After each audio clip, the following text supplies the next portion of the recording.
어젯밤 9시까지 새로 확진 판정을 받은 코로나19 환자는 4,500여 명으로 일요일 기준 최다 기록을 또 넘어섰습니다.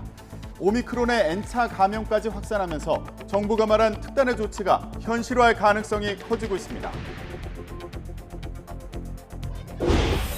네, 오늘부터 백신 접종 없이 다중이용시설을 이용하면 업주에게까지 과태료를 부과합니다. 돌파 감염이 확산하는 전 장병에 대한 추가 접종도 오늘부터 시작합니다. 민주당 이재명 대선 후보가 전두환 씨에 이어 박정희 전 대통령의 산업화 공을 언급했습니다.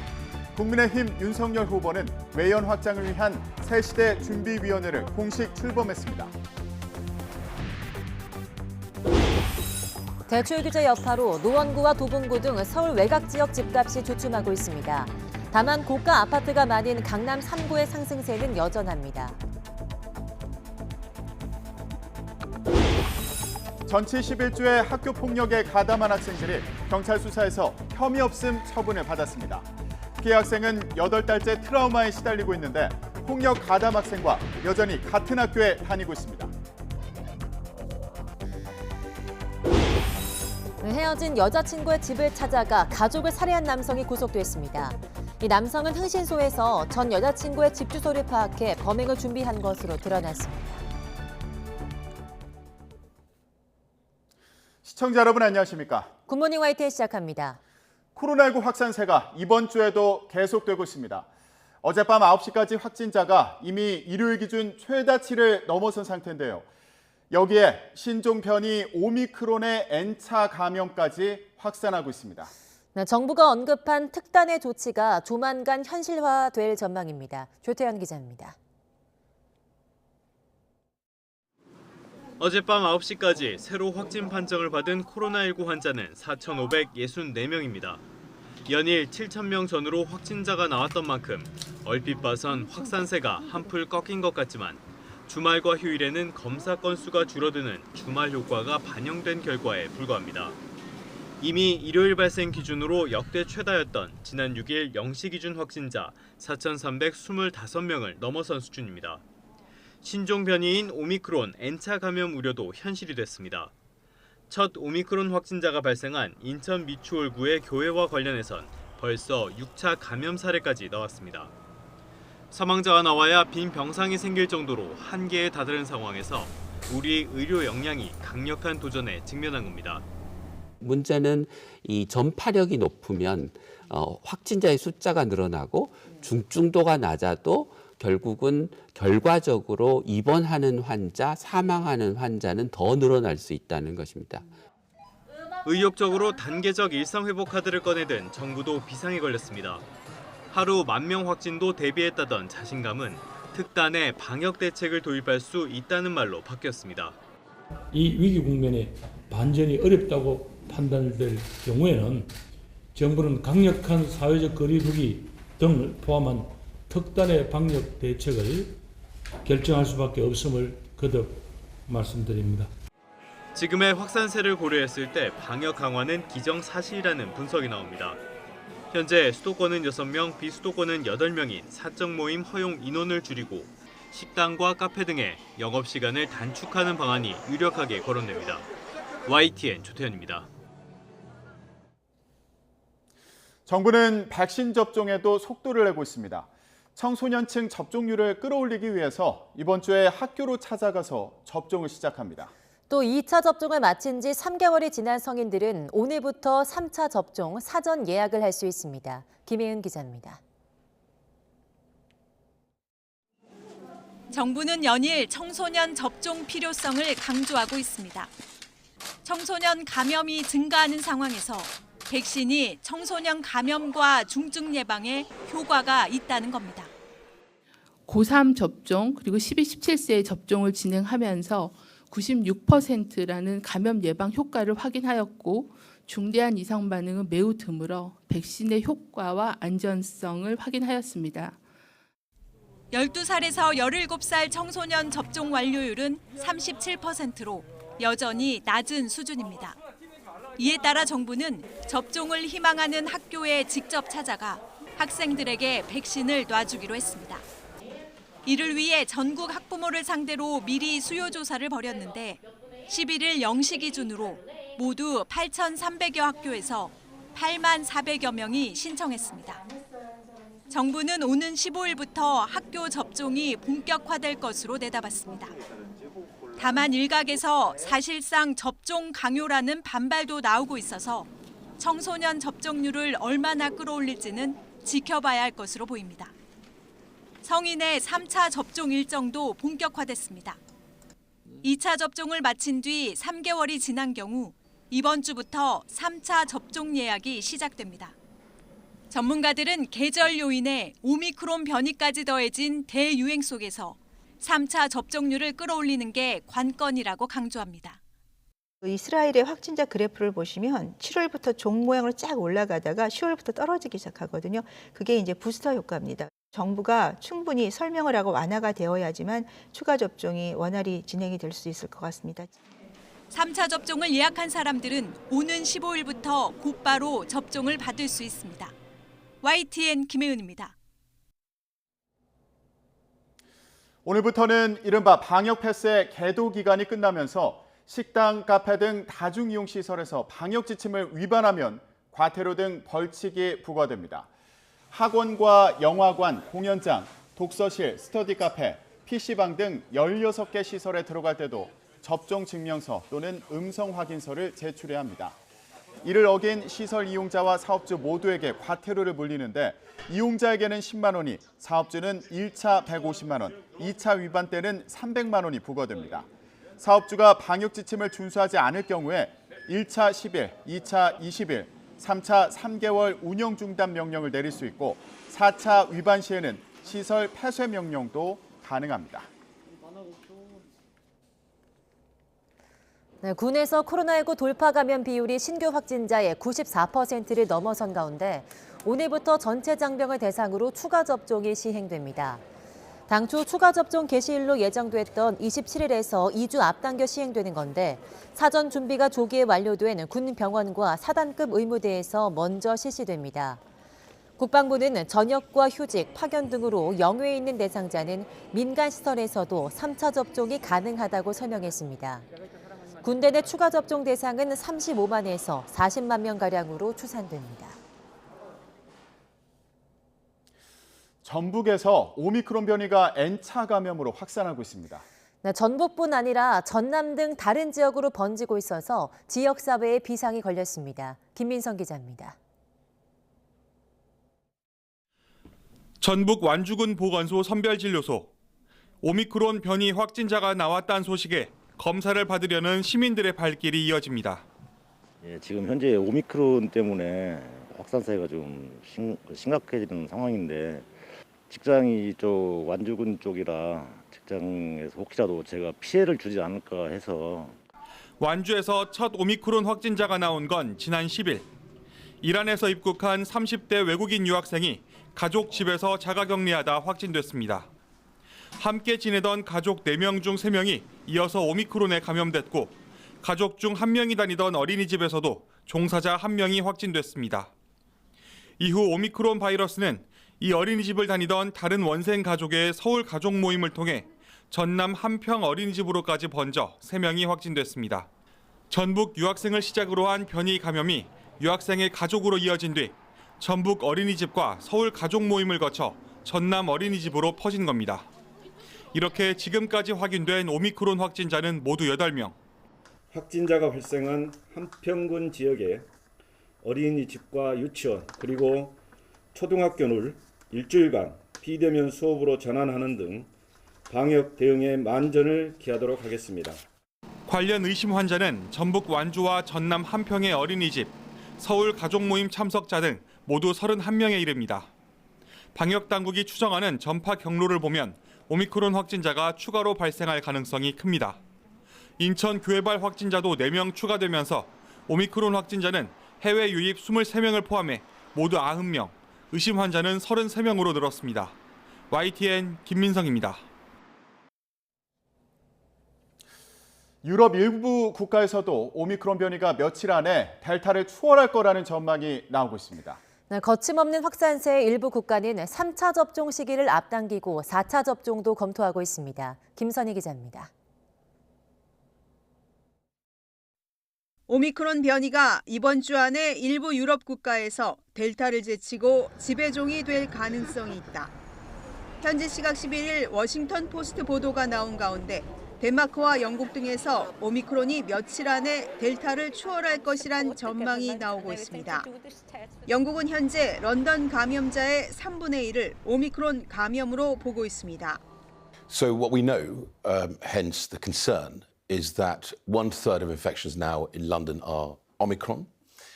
We think that obviously the reported tests are indicating about 1,600 cases. 오미크론의 확산세가 거세지며 3차 접종 시기를 앞당기는 나라가 늘고 있습니다. 최근 이스라엘과 남아프리카 공화국 연구진이 실험한 결과 백신 2차 접종만으로는 오미크론 예방이 힘든 상황. 3차 접종으로 오미크론 예방 효과가 100배 증가했다는 연구 결과도 나왔습니다. 이미 우리나라를 포함해 영국과 그리스가 3차 접종 시기를 3개월로 앞당기고 호주도 6개월에서 5개월로 단축했습니다. 이스라엘은 면역력이 떨어지는 사람에게 백신 4차 접종도 검토하고 있습니다. אנחנו נלמד ונשקול גם חיסון רביעי לאוכלוסיות שהן בסיכון. זה גם נמצא על הפרק. ככל שנקדים להתחסן, ההגנה 반면 미국과 캐나다, 이스라엘 등은 아직도 3차 접종 간격이 5개월에서 6개월입니다. 일본은 기존 8개월에서 6개월로 앞당겼습니다. 일각에서는 접종 시기를 3개월로 단축한 것에 대해 안전성과 실효성 면에서 우려의 목소리도 나오고 있습니다. YTN 김선희입니다. 열세 지역인 대구, 경북을 돌고 있는 민주당 이재명 대선 후보가 전두환 씨에 이어서 박정희 전 대통령의 산업화 공을 언급했습니다. 표심을 노리고 두 전직 대통령에 대한 평가를 뒤집었다는 야권의 비판에는 진영 논리에 파묻히는 게 오히려 병폐라고 반박했습니다. 송재인 기자가 보도합니다. 대구 경북 순회 사흘째를 맞은 민주당 이재명 대선 후보가 이번엔 박정희 전 대통령을 소환했습니다. 박 전 대통령 성과가 묻어있는 경부고속도로 기념탑을 직접 찾아 산업화 시대를 이끈 공을 강조했습니다. 경부고속도로를 포함한 이 산업화의 기반을 확보하려고 노력했던 박정희 전 대통령 대대적인 산업 대전환을 만들어냈던 것을 한번 되새겨볼 필요가 있다라고 생각했습니다. 전날 전두환 씨의 경제성장공을 언급한 데 이어 박 전 대통령까지 민주당으로선 험지로 여겨지는 TK 지역에서 연일 보수 정권 전직 대통령들의 공을 띄우며 보수층 껴안기에 공을 들인 겁니다. 표심을 노린 말뒤집기가 아니냐는 야권의 비판에는 이렇게 반박했습니다. 우리 사회의 가장 심각한 병폐가 흑백 논리입니다. 흑백 논리. 있는 사실 자체를 부인하면 사회가 불합리함에 빠져들게 된다. 이 후보는 에너지 고속도로 정책 구상을 밝히면서도 산업화 시대 고속도로처럼 경제 발전의 발판이 될 거라며 박 전 대통령을 재차 언급했고 자신이 언젠가 묻힐 곳이 바로 고향인 TK라고 강조하며 지지를 호소했습니다. 그러면서 TK도 색깔론을 떠나 대통령 후보로서 유능함을 평가해달라며 국민의힘 윤석열 후보에 맞선 경제 대통령 이미지를 내세웠습니다. 이 후보의 우클릭 행보는 전통적 보수 텃밭에서 띄운 두 전직 대통령 평가를 통해 한층 더 속도가 붙었습니다. 보수 표심을 공략하는 건 물론 유능한 경제 대통령을 내세우며 현 정부와 차별화를 꾀하는 것으로 풀이됩니다. YTN 송재인입니다. 국민의힘 윤석열 후보가 외연 확장을 위한 새시대 준비위원회를 공식 출범했습니다. 윤 후보는 당이 확 바뀌도록 새바람을 일으켜달라고 주문했고 김한길 새시대 준비위원장은 시대 정신인 정권 교체는 윤 후보만 가능하다고 평가했습니다. 김승환 기자가 보도합니다. 중도와 합리적 진보층까지 껴안기 위한 새시대 준비위원회가 정식으로 닻을 올렸습니다. 윤석열 후보는 국민의힘이 실용주의 정당으로 확 바뀌는데 위원회가 개척자 역할을 할 것이라며 기대감을 나타냈습니다. 아직 국민의힘에 직접 참여하기를 좀 부담스러워하시는 분들 다 담아서 우리가 다양한 국민들의 수요를 그 바람을 다 반영해서 지난주 선대위 출범식에 모습을 드러내지 않았던 민주당 대표 출신 김한길 위원장도 함께 서서 윤 후보만이 정권 교체할 수 있다며 힘을 실어줬습니다. 정권 교체가 시대의 정신입니다. 그런데 정권 교체를 실현해낼 수 있는 사람은 오직 윤석열 후보뿐입니다. 새시대 준비위원회가 톡톡이 한 역할 해내겠다는 말씀을 드립니다. 새시대 준비위원회는 선대위와 별도로 6개 본부로 운영되는데 이번 주에 차례대로 본부 명칭과 인선이 공개됩니다. 국민의힘은 새시대 준비위가 SNS를 통해 시민들과 소통하고 정권 교체를 희망하는 이들끼리 온오프라인에서 이른바 깐부를 맺는 플랫폼 역할을 할 것이라고 밝혔습니다. 이런 가운데 윤 후보는 디지털 성범죄물 유통을 막기 위한 N번방 방지법이 선량한 시민들에게 검열의 공포를 준다며 목소리를 높였습니다. 최근 일부 인터넷 커뮤니티에서 고양이 동영상도 검열에 걸린다는 게시물 등으로 들끓자 발빠르게 대응한 겁니다. 윤 후보는 범죄를 차단하면서 통신 비밀 침해도 막을 수 있는 방안을 마련하겠다고 강조했습니다. 정권 교체 지지 여론보다 후보 지지율이 낮은 상황에서 연일 외연 확장과 민심 맞춤형 행보를 통해 그 차이를 좁혀나가겠다는 의도로 풀이됩니다. YTN 김승환입니다. 한 호주 수교 60주년을 맞아서 호주 국빈 방문에 나선 문재인 대통령과 부인 김정숙 여사가 호주 수도 캔버라에 도착해 3박 4일의 순방 일정을 시작했습니다. 문 대통령 부부는 우리 시간으로 어제 저녁 7시쯤 대통령 전용기 편으로 캔버라 페어베언 공군기지에 도착했습니다. 문 대통령은 오늘 오전 스콧 모리슨 호주 총리와 정상회담을 연 뒤 공동 기자회견을 진행할 예정이며 공식 환영식과 데이비드 헐리 호주 총독이 주최하는 국빈 오찬에도 참석합니다. 이어서 전쟁 기념관과 한국전쟁 참전 기념비를 방문해 각각 헌화하고 호주의 한국전 참전 용사들과 만찬도 갖습니다. 주요 7개국 G7이 우크라이나 사태와 관련해 러시아에 강력한 경고를 보내고 중국의 강압적인 정책에 우려를 나타냈습니다. 북한에 대해서는 도발을 자제하고 외교적 절차에 참여할 것을 재차 촉구했습니다. 김진호 기자가 보도합니다. G7과 EU의 외교장관들은 영국 리버풀에서 개최된 G7 외교 개발장관 회의 뒤 러시아와 우크라이나에 관해 별도 공동성명을 발표했습니다. What we've seen this weekend is a united front from the G7 that there would be massive consequences if there were to be a Russian incursion into Ukraine, which would carry severe costs. 외교장관들은 러시아가 긴장을 완화하고 외교 소통을 추구하며 투명한 군사 행위에 관한 국제 약속을 준수하기를 요구한다고 말했습니다. 이들은 프랑스와 독일이 우크라이나 동부의 갈등을 풀기 위해 노르망디 형식을 추진하는 것을 지지한다고 말했습니다. 노르망디 형식 회담은 우크라이나 분쟁 해결을 위한 우크라이나, 러시아, 독일, 프랑스의 4자 회담을 뜻합니다. 이와 함께 G7 외교장관들은 트러스 영국 외무장관이 발표한 의장 성명에서 중국의 강압적 경제 정책에 관해 우려한다는 입장을 내놨습니다. And the issue we've seen with China is undermining, in the case of the World Trade Organization, some of those rules and also economic coercion. G7 정상들은 지난 6월 공동성명에서 처음으로 중국을 정면으로 비판하는 내용을 담고 대중국 공세를 강화했습니다. 또한 성명에는 북한의 도발을 자제하고 외교적 절차에 참여하라고 재차 촉구하는 내용도 담겼습니다. 이는 지난 5월 외교 개발장관 회의 뒤 나온 공동성명과 같은 수준입니다. YTN 김준호입니다. 네, 이번 주 금요일인 북한 김정일 국방위원장의 사망 10주기입니다. 김정은 국무위원장이 집권한 지 올해로 10년 됐다는 의미이기도 한데요. 김정은 위원장의 집권 10년, 북한은 무엇이 달라졌을지 한현희 기자가 짚어봤습니다. 아버지 김정일 국방위원장 사망 13일 만에 군 최고 사령관에 오른 김정은 국무위원장. 27살의 최고 지도자가 된 김정은 위원장이 권력 장악을 위해 가장 공을 들인 것은 군에서 당으로의 권력 이동입니다. 김정일 시대 군을 우선시한 선군 정치로 권력이 커진 군부에 칼을 들이댔고 국무부 장성택과 이복형, 김정남까지 제거하면서 집권 토대를 공고히 했습니다. 내부 장악과 함께 김정은 위원장이 가장 집중한 건 핵과 미사일 개발입니다.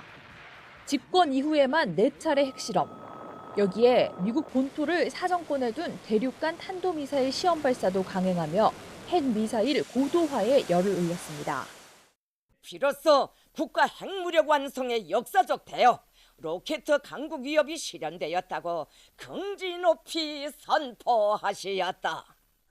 인민들에게 흰 쌀밥에 고깃국을 먹게 하겠다는 각오로 경제 발전에도 힘을 쏟았지만 대북 제재와 자연재해, 코로나19로 인한 국경 봉쇄까지 겹치면서 민생고와 식량난은 더 악화하고 있습니다.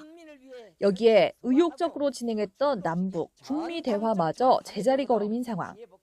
지금 현재 교착 상황에서 자력갱생에 의한 정면 돌파를 시도하고 있지만 자기들 스스로 이러한 이제 어려운 상황을 이제 자체적으로 해결하기 어렵다라는 것은 인식하고 있을 것 같습니다. 말은 자력갱생이지만 이제 국제사회하고 이제 뭔가 관계 개선을 해야 되지 않나 싶습니다. 오류 없는 지도자상 대신 과오를 인정하고 눈물까지 보이며 인간적 면모로 변화를 꾀해온 김정은의 10년. 그러나 폐쇄적인 체제가 근본적으로 바뀌지 않는 한 북한의 변화도 한계를 가질 수밖에 없습니다. YTN 한현입니다. 네, 대출 규제 여파로 매수 심리가 크게 줄면서 노원구와 도봉구 등 서울 외곽 지역의 집값이 주춤하고 있습니다. 반면 15억 이상 고가 아파트가 많은 강남 3구의 상승세는 여전히 뜨겁습니다. 서울에서도 지역별 집값의 온도 차이가 뚜렷해지는 양상입니다. 김우준 기자입니다. 제가 나와 있는 곳은 서울 도봉구의 한 아파트 단지입니다. 이곳 아파트 가격은 지난해 중순부터 1년 동안 매달 평균 4천만 원이나 올랐는데요. 지난 7월에는 이곳 전용 면적 69제곱미터가 11억 5천만 원에 거래되면서 신고가를 기록하기도 했습니다. 한없이 오를 것 같던 집값이 꺾이기 시작한 건 지난 8월. 2달 만에 1억 5천만 원이나 하락했습니다. 그런 사람들은 상당히 고민이겠죠. 걱정이겠죠. 그런 사람들은. 예. 대출 많이 받고 들어온 사람들은. 예, 그런 사람들은 걱정이겠죠. 인근에 있는 노원구도 상황은 비슷합니다. 지난 9월을 전후로 많이 내려간 곳은 1억 원, 평균 3천만 원 정도 빠졌습니다. 지난 8월 기준금리 인상과 함께 정부의 강력한 돈줄 재기가 시작되면서 대출을 끌어모아 집을 산 이른바 영끌족이 몰린 중저가 지역을 중심으로 수요 하락과 함께 집값도 내려가기 시작한 겁니다. 팔고자 하시는 매도인 분들도 호가 자체가 한 5천에서 수영평수라도 5천에서 한 1억 가까이 떨어져서 좀 나오고 있는 추세인 것 같습니다. 반면 애초에 대출이 나오지 않아 정부의 대출 규제에 큰 영향을 받지 않는 15억 원 이상 아파트가 모여있는 지역의 상승세는 여전히 뜨겁습니다. 서울 용산구와 서초구 등에선 거래가 줄긴 했지만 신고가 행진을 이어가고 있습니다. 강남과 송파, 강동구의 집값 상승률은 서울 평균을 웃돌며 여전히 높은 오름세를 유지하고 있습니다. 물건들이 그전보다 가격이 떨어져서 나오는 상황이 아니기 때문에 금액이 최고가를 찍어도 그 와중에도 또 오는 수요대도 맞춰서 거래가 되고 있다고 보시면 될 것 같습니다. 대출 의존도가 높은 중저가 아파트의 실수요층 수요가 정부 규제로 묶인 사이에 초고가 아파트는 연일 올라가면서 지역별 집값 격차가 본격적으로 벌어지기 시작했다는 분석이 나옵니다.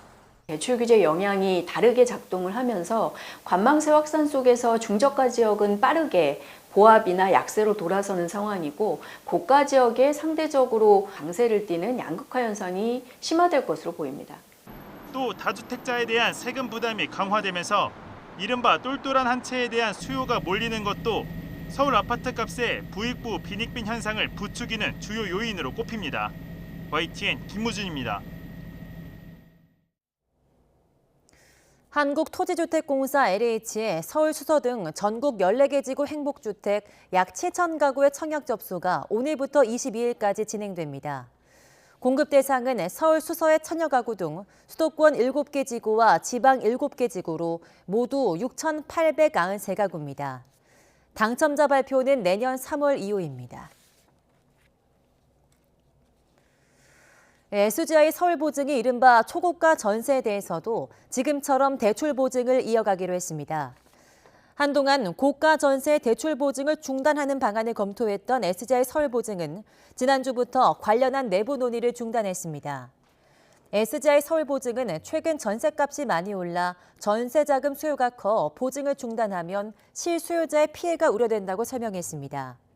한국주택금융공사와 주택도시보증공사는 수도권 5억 원 등 보증금의 상한선을 두지만 SGI 서울보증에는 한도가 없습니다.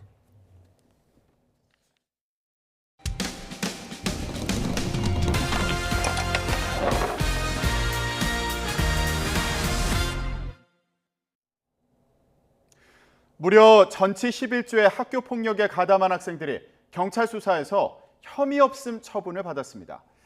피해 학생은 폭력 후유증으로 8달째 트라우마에 시달리고 있는데도 폭력 가담 학생들은 여전히 같은 학교에 다니고 있습니다. 검찰은 이들에 대한 보완 수사를 지시한 것으로 YTN 취재 결과 드러났습니다. 김혜린 기자가 보도합니다. 지난 봄 중학교 3학년 A군은 강제 전학을 온 B군에게 마구 폭행을 당했습니다. 눈 주변 뼈가 부러지고 이가 빠져 전치 11주의 진단을 받았습니다. 8달이 지난 현재도 약을 먹어야 잠을 잘 수 있을 정도로 심각한 트라우마에 시달리고 있습니다. 제 얼굴을 주먹으로 가격을 하고 넘어뜨리고 일어나려고 하니까 같이 온 애들이 저를 포박하고 갑자기 공황장애도 힘도 안 쉬어지고. 폭행 현장에는 B군뿐만 아니라 다른 학생 4명도 있었습니다. 이들은 B군이 폭행 시작 전부터 A군을 위협하고 폭행을 말리려던 다른 학생들을 막아서기도 했습니다. 학교폭력심의위원회는 B군에게 강제 전학 처분을 내린 데 이어 다른 학생 4명이 폭행을 방조한 사실도 인정했습니다. 목격자는 굉장히 많았어요. 반 친구들이 많은데 진술서를 지금 쓴 아이들이 5명이 있고 말리던 애들을 뛰어났다. 그것도 지금 진술이 동일하게. 크게 안 다칠 수 있는 건데 그 아이들이 반 아이들 말리던 거 말려가지고. 그런데 이어진 경찰 조사에서 A군은 황당한 결과를 마주했습니다. B군은 상해 혐의로 검찰에 넘겨졌지만 다른 가담 학생들에 대해선 혐의 없음 결정이 내려진 겁니다. 공모 관계가 확실하지 않으면 할 수 없는 행동들이었는데 지금 얘네 집 나온 거 아닌데 가담자라고 얘기하지 말라고 그러면서 계속 이제 저희가 반복적으로 들었던 얘기는 지금 사건이 너무 애매모호하다, 어렵다. 가담 학생들에게도 방조 혐의를 적용할 수 있다는 지적이 나옵니다. 폭행을 주도한 학생의 폭행을 용이하게 도와준 측면이 있지 않나. 즉 어떤 폭행에 내진 상해에 방조범이 성립할 수 있지 않나에 대해서 경찰이 면밀하게 좀 검토할 필요는 있었다고 생각합니다.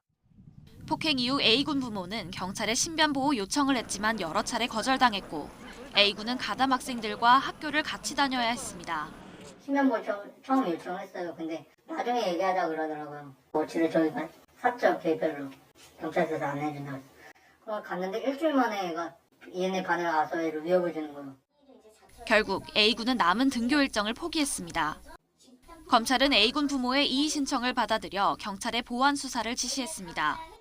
경찰은 뒤늦게 A군에게 학교 전담 경찰관을 붙여주겠다고 했지만 A군은 어차피 학교를 나갈 수 없다며 거절했습니다.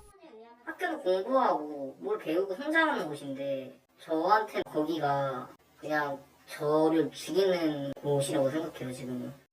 YTN 김혜린입니다. 사상 초유의 수능 정답 결정 유예로 수시 일정까지 연기되면서 학부모와 학생들 사이에서 불만이 나오고 있습니다. 첫 문이과 통합 수능으로 가뜩이나 예측이 어려운데 촉박한 일정 탓에 입시 혼란이 불가피하다고 호소합니다. 황보혜경 기자가 만나봤습니다. 서울의 한 대학교에서 진행된 대입 전략 설명회에 학부모와 학생들의 발길이 이어집니다. 문이과 통합으로 처음 치러진 수능이라 가뜩이나 예측이 힘든데 사상 초유의 수능 정답 유예 사태까지 빚어지면서 수험생들은 더욱 혼란스럽습니다. 선택 과목에 따라서 점수 차가 있으니까 학교 선택하는데 조금 혼란스러워요. 일정이 뒤로 계속 딜레이 될 거 아니에요. 그럼 또 이제 정시 전략 따는데도 특히 생명과학 2 성적 발표가 늦어지며 비어있는 성적표를 받아든 학생들은 당혹감을 감추지 못합니다. 성적표가 공란으로 나오다 보니까 그 친구는 아예 정시 지원 전략 자체가 좀 미뤄지고 힘들어질 것 같다고. 생명과학 2 과목을 응시하지 않았더라도 오는 17일 1심 선고 결과에 따라 입시 전략에 영향을 받는 만큼 촉각을 곤두세우고 있습니다. 결과가 어떻게 나오냐에 따라서 표준 점수가 생투표나 이게 더 유리해질 수가 있기 때문에 학교나 이런 걸 갖다가 또 다시 한번 전략을 또 짜야 되는 상황이에요. 게다가 수시 충원 등록 마감 다음 날 바로 정시 모집이 시작되다 보니 정시 원서 접수에 눈치 작전은 더욱 치열해질 것으로 보입니다. 입시 전문가들은 촉박한 일정 탓에 대학 측의 발표도 예정보다 늦어지는 등 차질을 빚을 수 있다고 우려합니다. 6일 정도 기간을 두고 난 다음에 합격자 발표가 됐었는데 금년도에는 발표하고 바로 그 다음 날 대학에서 합격자 발표를 해야 되고 수시 2월 인원이 정시 원서 접수가 시작되는 당일 직전까지 안 나올 수도 있다라는. 사상 초유의 빈 성적표 논란에 촉박한 입시 일정까지 정시 전형은 예정대로 진행된다고 하지만 학생과 학부모들의 혼란은 불가피해 보입니다. YTN 황보혜경입니다. 이른바 대장동 키맨으로 불린 유한기 전 성남도시개발공사 개발사업본부장의 부검 1차 소견이 나왔습니다. 경기 일산 서부경찰서는 유 씨의 시신 부검 결과 추락에 의한 손상으로 인한 사망이 추정된다는 국립과학수사연구원의 1차 소견을 받았다고 밝혔습니다. 경찰 관계자는 유 씨가 검찰 수사로 힘들어했다는 유족의 진술을 받았지만 유족들은 여전히 유서를 경찰에 공개하지 않고 있다고 덧붙였습니다. 대장동 개발 로비 특혜 의혹을 수사하는 검찰은 유 씨에 대해 대장동 개발 과정에서 뒷돈을 받은 혐의로 지난 9일 사전 구속영장을 청구했습니다. 이튿날 새벽 유 씨는 경기 일산 서구의 한 아파트 단지 화단에서 추락해 숨진 채 발견됐습니다. 네, 술에 취해 택시기사를 폭행한 혐의로 기소된 이용구 전 법무부 차관의 첫 재판이 이번 주 시작됩니다. 서울중앙지방법원은 오늘 16일 특정범죄 가중처벌법상 운전자 폭행과 증거인멸 교사 혐의로 기소된 이 전 차관의 첫 공판준비기일을 진행합니다. 이 전 차관은 지난해 11월 서울 서초구 자택 앞에서 술에 취한 자신을 깨우는 택시기사를 폭행하고 이후 피해자와 합의한 뒤 폭행 장면 영상을 삭제해달라고 요청한 혐의로 기소됐습니다. 헤어진 여자친구의 집에 찾아가 가족을 살해한 남성이 구속됐습니다. 네, 경찰 조사에서 이 남성은 이른바 흥신소를 통해 집 주소를 파악하고 또 범행을 위해 다른 흉기도 추가로 구입한 것으로 드러났습니다. 엄윤주 기자입니다. 헤어진 연인의 가족을 살해한 20대 남성 이모 씨가 모자와 마스크로 얼굴을 가린 채 법원에 모습을 드러냈습니다. 이 씨는 취재진의 질문에 죄송하다고만 답했습니다. 범행 나흘 전에 무슨 일로 신고당했던 겁니까? 보복살이 맞나요? 죄송합니다. 3시간 만에 끝난 구속영장 실질심사 결과 이 씨는 구속됐습니다. 재판부는 이 씨의 범죄 혐의가 소명되고 도주할 염려가 있다고 구속 사유를 설명했습니다. 이 씨는 지난 10일 헤어진 여자친구 A 씨의 집을 찾아가 A 씨의 어머니와 남동생에게 흉기를 휘둘렀습니다. A 씨의 어머니는 병원으로 이송됐지만 숨졌고 10대 남동생은 중태에 빠졌습니다. 경찰 조사에서 이 씨는 이른바 흥신소에서 A 씨의 정확한 집 주소를 파악했다고 진술한 것으로 전해졌습니다. 또 범행에 사용한 흉기 외에 다른 범행 도구도 추가로 구입해 들고 간 것으로 드러났습니다. 앞서 A 씨의 아버지는 범행 나흘 전 A 씨가 감금된 것 같다고 경찰에 신고했지만 경찰은 A 씨와 이 씨의 진술이 상반된다는 등의 이유로 이 씨를 집으로 돌려보냈습니다. 경찰은 이 씨가 처음부터 A 씨와 가족이 자신을 신고한 것에 앙심을 품고 범행한 것으로 보고 보복 살인 혐의를 적용할지 검토하고 있습니다. 이와 함께 이 씨에 대한 신상정보공개위원회를 열지도 논의할 방침입니다. 이런 가운데 A 씨 가족은 한 언론 인터뷰를 통해 신고 당시 경찰이 이 씨의 신병을 확보하지 않은 건 이해할 수 없다며 이번 사건은 분명히 막을 기회가 있었다고 문제 제기를 하는 것으로 알려졌습니다. YTN 엄윤주입니다. 정부는 오늘 홍남기 부총리 겸 기획재정부 장관 주재로 대외경제 장관회의를 열어 세계 인구 약 6억 명의 세계 무역의 15% 규모의 다자간 자유무역 협정인 포괄적 점진적 환태평양 경제 동반자 협정, 즉 CPTPP의 가입 문제를 논의합니다. 정부는 그동안 CPTPP 가입을 긍정적으로 보는 메시지를 여러 차례 내놓은 바 있어서 오늘 회의에서 가입 방침과 관련한 계획을 발표할 가능성이 큰 것으로 알려졌습니다. CPTPP는 일본과 호주, 멕시코 등 11개 국가가 지난 2018년 12월 출범시킨 협의체로 세계 무역의 15% 정도를 차지합니다. 교육 현장에 널리 보급된 3D 프린터의 유해성 문제를 고발한 YTN의 탐사 보도와 관련해 정부가 안전 매뉴얼을 보강하고 관련 예산도 확보하겠다고 밝혔습니다. 과학기술정보통신부는 올해 전국 초중고에 배포된 3D 프린터 사용 매뉴얼에서 초안과는 달리 초미세입자와 휘발성 유기화합물에 대한 세부 설명 등이 누락된 점을 인정하고 앞으로 개선하겠다고 설명했습니다. 내년 예산에서 3D 프린팅 이용자 안전 예산 73억 원이 전액 삭감된 부분에 대해선 예산 당국과 지속적인 협의를 통해 추가 확보해 나갈 계획이라고 강조했습니다. 서울 도심 집회에 소 2마리를 데리고 참가한 소유주가 길가에 소들을 내버려두고 떠나서 경찰이 내사에 들어갔습니다. 서울 남대문 경찰서는 동물보호법 위반 혐의로 소들의 주인인 60대 남성 A씨를 입건 전 조사하고 있습니다. 경기도 수원에 거주하는 A씨는 지난 11일 서울 인사동에서 열린 방역 패스 반대 집회에 참석하기 위해서 소들을 데리고 집회 장소 인근에 도착했다가 돌발 사태를 우려한 경찰이 이를 막자 오후 5시 반쯤 덕수궁 돌담길에 소를 버려두고 떠났습니다.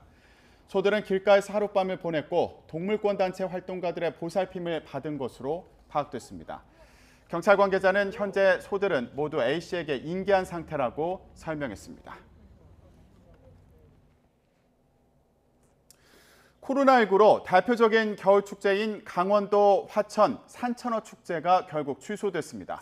네, 축제에 사용할 산천어 95톤은 결국 마찬가지로 갈 곳을 또 잃었습니다. 홍성욱 기자입니다. 드넓은 얼음판에 가득한 사람들. 팔뚝만한 산천어를 낚아올리며 환호합니다.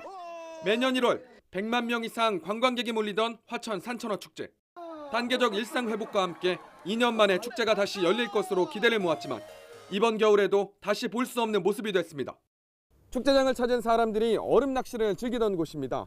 이번 겨울에는 일찌감치 이렇게 얼음도 두껍게 얼기 시작했는데 축제 취소가 결정되면서 아무 소용없게 됐습니다. 양어장에 가득한 산천어도 갈 곳을 잃었습니다. 1년간 애지중지 키웠는데 지난해에 이어 또 애물단지 신세가 됐습니다. 무려 95톤 30만 마리. 일단 어묵이나 통조림을 만들 예정입니다. 그 식품화 시켜서 이 판매를 한 적이 있습니다. 그런 시스템으로 해서 올해도 그렇게 판매하고 전량 완판시킬 계획을 갖고 있습니다. 축제로 인해 생기는 겨울철 단기 일자리 2,000개도 사라졌습니다. 지역 상경기는 춥다 못해 벌써 꽁꽁 얼어붙었습니다. 축제 안 하면 많이 힘들죠. 아무래도 관광객이나 이런 분들이 많이 오시니까 엄청나게 매출 차이가 나니까 힘들죠. 최근 이어지는 확산세를 무시할 수 없는 상황. 산천어 축제 외에도 평창 송어 축제, 홍천강 꽁꽁 축제, 태백산 눈축제 등 강원 지역 대표 겨울 축제가 줄줄이 취소를 결정했습니다. 코로나19 여파로 2년째 열리지 못하면서 축제가 아예 잊히는 건 아닌지 걱정이 커지고 있습니다. YTN 홍서욱입니다. 한동안 미세먼지가 말썽이었다면 오늘 아침은 강력한 영하권 추위가 찾아왔습니다. 북서쪽에서 강한 한기가 남하하면서 올겨울 들어 가장 추운 날씨를 보이고 있는데요. 현재 서울 기온은 영하 5.4도로 어제보다 7도가량 낮고요. 체감 온도는 영하 9.6도까지 곤두박질했습니다. 앞으로 기온은 1에서 2도가량 더 내려가면서 공기는 더욱더 차가워질 것으로 보입니다. 출근길에는 목도리나 장갑 등 방한용품 챙겨주시고요. 추위 대비 철저하게 해주시기 바랍니다. 오늘 아침 기온이 크게 떨어지는 강원과 충청, 이남 곳곳으로는 한파특보가 내려졌습니다.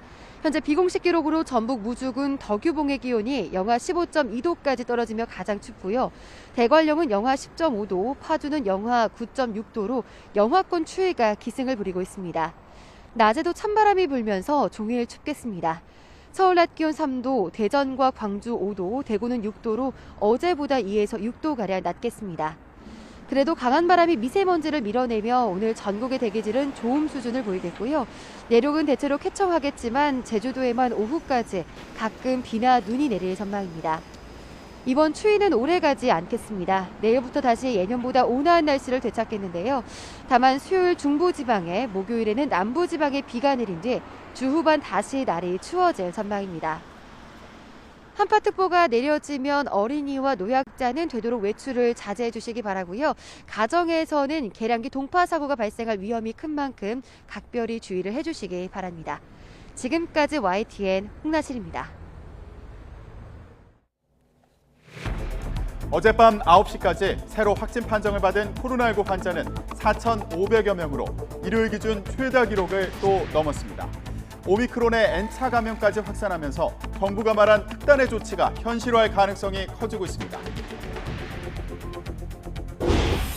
네, 오늘부터 백신 접종 없이 다중이용시설을 이용하면 업주에게까지 과태료를 부과합니다. 돌파 감염이 확산하는 전 장병에 대한 추가 접종도 오늘부터 시작합니다. 민주당 이재명 대선 후보가 전두환 씨에 이어 박정희 전 대통령의 산업화 공을 언급했습니다. 국민의힘 윤석열 후보는 외연 확장을 위한 새시대 준비위원회를 공식 출범했습니다. 호주 국빈 방문길에 나선 문재인 대통령이 호주 수도 캔버라에 도착했습니다. 모리슨 호주 총리와 정상회담을 비롯해 경제 외교 일정도 진행합니다. 정부가 대외경제장관회의를 열어 환태평양 경제동반자협정 가입 문제를 논의합니다. 치솟는 물가에 대비한 내년 설물가 대응 시스템도 예년보다 3주 빠른 이번 주부터 가동됩니다. 미국 중부를 강타한 토네이도로 사상 최악의 피해가 우려되고 있습니다. 토네이도가 휩쓸고 간 자리는 전쟁터 이상의 폐허로 변했고 절망과 비통함이 남았습니다. 어제 0시부터 밤 9시까지 전국 17개 시도에서 코로나19 양성 판정을 받은 확진자가 4,564명으로 집계됐습니다. 그제 같은 시각보다 917명 적은 수준으로 주말과 휴일에는 검사 건수가 줄어서 확진자도 감소한 것으로 풀이됩니다. 신규 확진자는 수도권에서 3,154명으로 69.1%, 비수도권에서 1,410명으로 30.9%를 각각 차지했습니다. 이런 추세로 볼 때 오늘 0시 기준으로 발표될 신규 확진자 수는 5,000명대를 넘길 것으로 보입니다. 확진자 증가세가 좀처럼 꺾이지 않으면서 수도권에서 병상이 없어서 하루 이상 대기하고 있는 환자 수가 전날에 이어서 또 역대 최다를 기록했습니다. 전문가들은 지금 추세라면 이번 달 안에 확진자 규모는 10,000명에 이르고 최대 수만 명까지도 가능하다며 당장 강력한 거리 두기로 피해를 줄여야 한다고 말했습니다. 이동호 기자입니다. 일일 확진자 7,000명 안팎의 코로나19 확산세가 거세지면서 수도권에서 하루 이상 병상 배정을 기다리는 환자가 전날에 이어 또 최다치를 기록했습니다. 수도권 병상 대기자 수는 전날보다 231명이나 늘어 1,700명대입니다. 하루 이상 병상을 기다리는 환자는 700명에 근접했고 나흘 이상 기다리는 경우도 400명이나 됩니다. 이들은 대부분 고령자이거나 기저질환자라는데 문제의 심각성이 있습니다. 병상을 기다리다 사망하는 경우도 늘고 있는 추세입니다. 수도권 중환자 병상 가동률은 86.5%로 사실상 포화 상태이며 전국적으로도 80.8%로 병상 부족이 심각해지고 있습니다.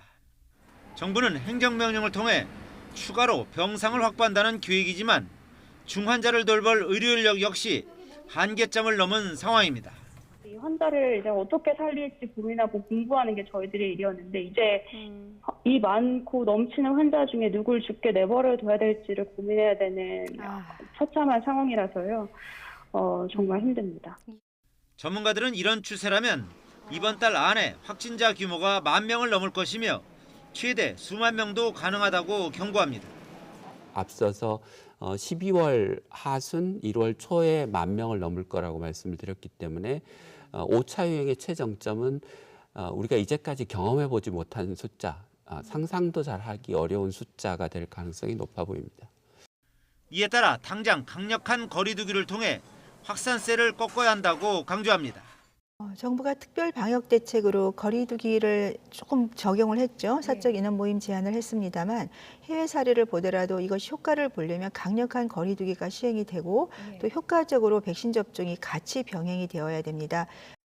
정부는 앞서 코로나 상황이 계속 악화할 경우 이번 주에는 사적 모임이나 영업 시간을 제한하는 특단의 조치를 발표할 수 있다고 예고한 만큼 어떤 조치를 내놓을지 관심이 쏠리고 있습니다. YTN 이동호입니다. 정부가 코로나19 확산을 잡겠다며 내놓은 방역 패스 계도 기간이 어제로 끝났습니다. 오늘부터는 백신 접종을 완료하지 않으면 식당 같은 다중 이용시설을 이용할 수 없고 어길 경우 이용자는 물론 업주까지 과태료를 내야 합니다. 오태인 기자입니다. 점심시간 식당에 들어서자마자 체온 측정부터 코로나 백신 접종 확인까지 이제는 일상이 됐습니다. 2차 백신 접종 완료하셨나요? 네. 예, 그러면 죄송하지만 전화번호 좀 출입명부 좀 문자해 주시고요. 체온 측정하고 자리 안내해 드리겠습니다. 월요일부터는 식당과 카페 등을 이용할 때 백신 접종 확인이 더 까다로워집니다. 식당과 카페, 목욕장, 학원 등 16가지 다중이용시설에 적용하는 이른바 방역 패스 계도 기간이 끝나기 때문입니다. 이제는 접종 증명서나 음성 확인서가 있어야만 출입할 수 있습니다. 12세부터 18세 청소년은 내년 1월까지 대상에서 제외됩니다. 백신 완료하셨는지 접종 확인서 확인을 하고 아니면 QR코드를 확인해서 내일부터는 더 철저하게 방역할 수 있도록 저희가 준비를 하고 있습니다. 방역 패스를 어기면 이용자는 10만 원, 사업주의 경우 처음엔 150만 원, 한 번 더 걸리면 300만 원의 과태료를 내야 합니다. 사업주가 방역 지침을 어겼다면 최대 사업장 폐쇄 명령까지 받을 수 있습니다. 방역 패스 의무 적용시설의 경우 전자 출입증과 안심콜 착용이 원칙입니다. 수기 명부랑 운영하는 것은 사실 금지되어 있습니다. 하지만 현장에서는 우려의 목소리도 나옵니다. 위드 코로나, 단계적 일상 회복으로 영업이 좀 살아나는가 싶었는데 손님이 다시 끊길까 걱정입니다. 한 사람 한 사람 이 패스를 확인한다는 게 현실적으로 상당히 쉬운 일이 아닙니다. 패스 확인을 하다가 보면은 뒤에 분들한테 피해를 주고 또 돌아가는 그런 사태가 벌어지기 때문에 코로나19 확산세를 볼 때 방역 패스가 필요하긴 하지만 이걸로 모든 문제를 해결할 수는 없는 노릇. 일상 회복과 방역 사이에 진통이 이어지는 상황에서 신속한 추가 접종과 의료체계 개편 등이 시급해 보입니다. YTN 오태인입니다. 정부가 코로나19 백신 3차 접종 간격을 3개월로 단축하기로 한 가운데 오늘부터 사전 예약이 시작됐습니다. 방역당국은 코로나19 백신 2차 접종을 마친 지 3개월이 지난 18세 이상 성인들은 예방접종 홈페이지에서 사전 예약이 가능하고 모레부터 접종받을 수 있다고 밝혔습니다.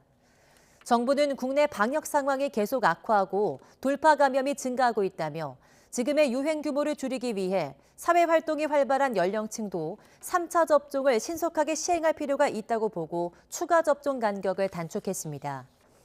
방역당국은 2차 접종 후 3차 접종 간격이 3개월로 단축됐지만 방역 패스 유효 기간은 지금과 같이 6개월이 유지된다고 설명했습니다.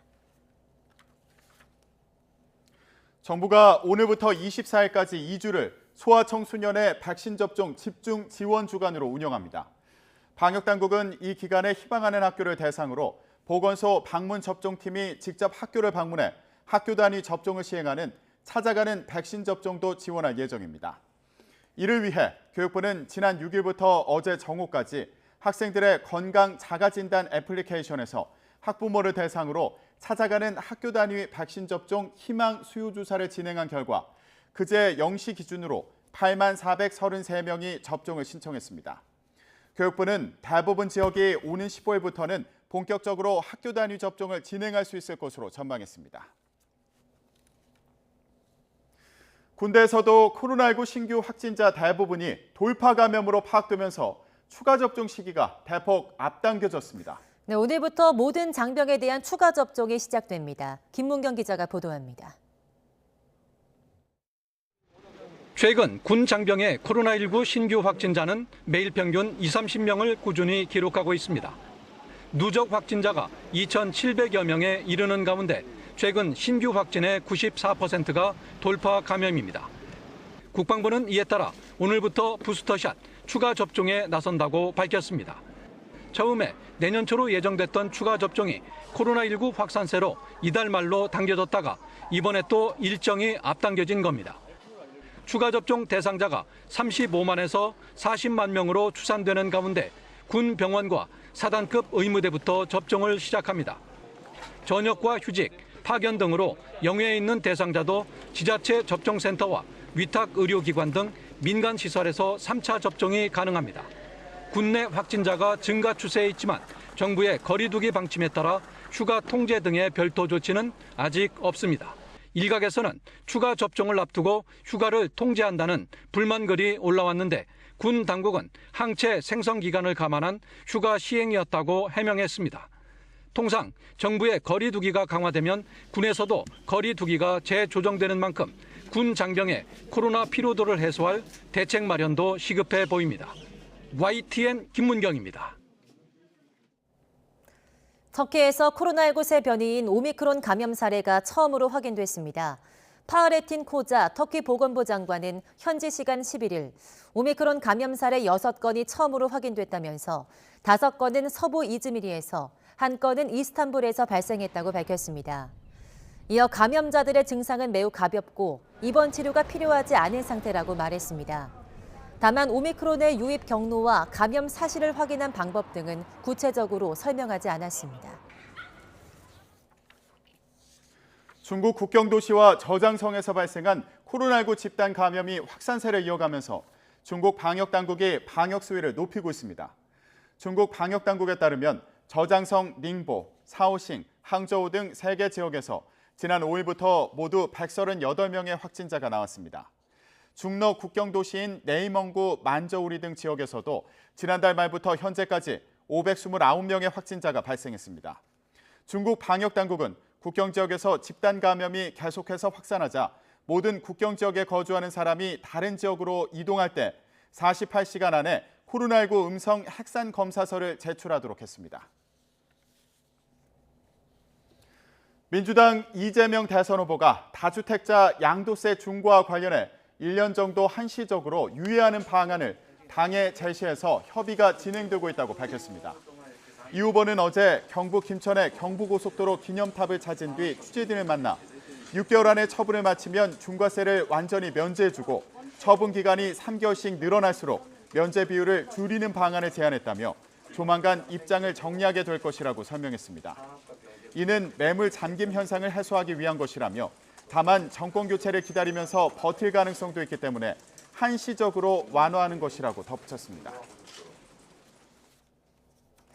대구 경북 지역을 순회하고 있는 민주당 이재명 대선 후보가 전두환 씨에 이어서 박정희 전 대통령의 경제 성과를 언급했습니다. 이 후보는 어제 경북 김천시 추풍령 휴게소에 있는 경부고속도로 기념탑을 둘러본 뒤 세계적인 경제 구조 재편으로 새 기회를 만들어야 하는 시점에 경부고속도로 등을 통한 박 전 대통령의 대대적 산업 대전환을 한번 되새겨볼 필요가 있다고 말했습니다. 전두환 씨에 이어서 박 전 대통령까지 전직 대통령에 대한 평가를 뒤집은 게 아니냐는 야권의 비판에 대해서는 우리 사회의 가장 심각한 병폐가 흑백 논리와 진영 논리라며 있는 사실 자체를 부인하면 사회가 불합리해진다고 반박했습니다. 더불어민주당 이재명 대선 후보가 대구 경북 순회 마지막 날인 오늘 박태준 포스코 명예회장 10주기를 추모합니다. 이 후보는 오늘 오후 포항을 찾아 박태준 명예회장 동상에 헌화하고 산업화 시대 경제발전에 공을 기릴 예정입니다. 이후엔 취재진을 만나 3박 4일 동안 열세 지역인 대구 경북 지역을 돌면서 느낀 소회를 밝힐 예정입니다. 이에 앞서 경북 성주에서는 지역 상인 주민들과 국민 반상회를 열어 대표 정책의 하나인 지역화폐에 대해서 의견을 나누고 포항 죽도시장에서 지역 민심을 들을 계획입니다. 네, 중도와 진보층으로 외연 확장을 위한 국민의힘 윤석열 대선 후보 직속의 새시대 준비위원회가 공식 출범했습니다. 윤 후보는 어제 서울 여의도에서 새시대 준비위원회 현판식을 가진 뒤 취재진에게 다양한 국민의 수요와 바람을 반영해서 국민을 위한 정부가 탄생할 수 있도록 큰 역할을 할 것으로 기대한다고 밝혔습니다.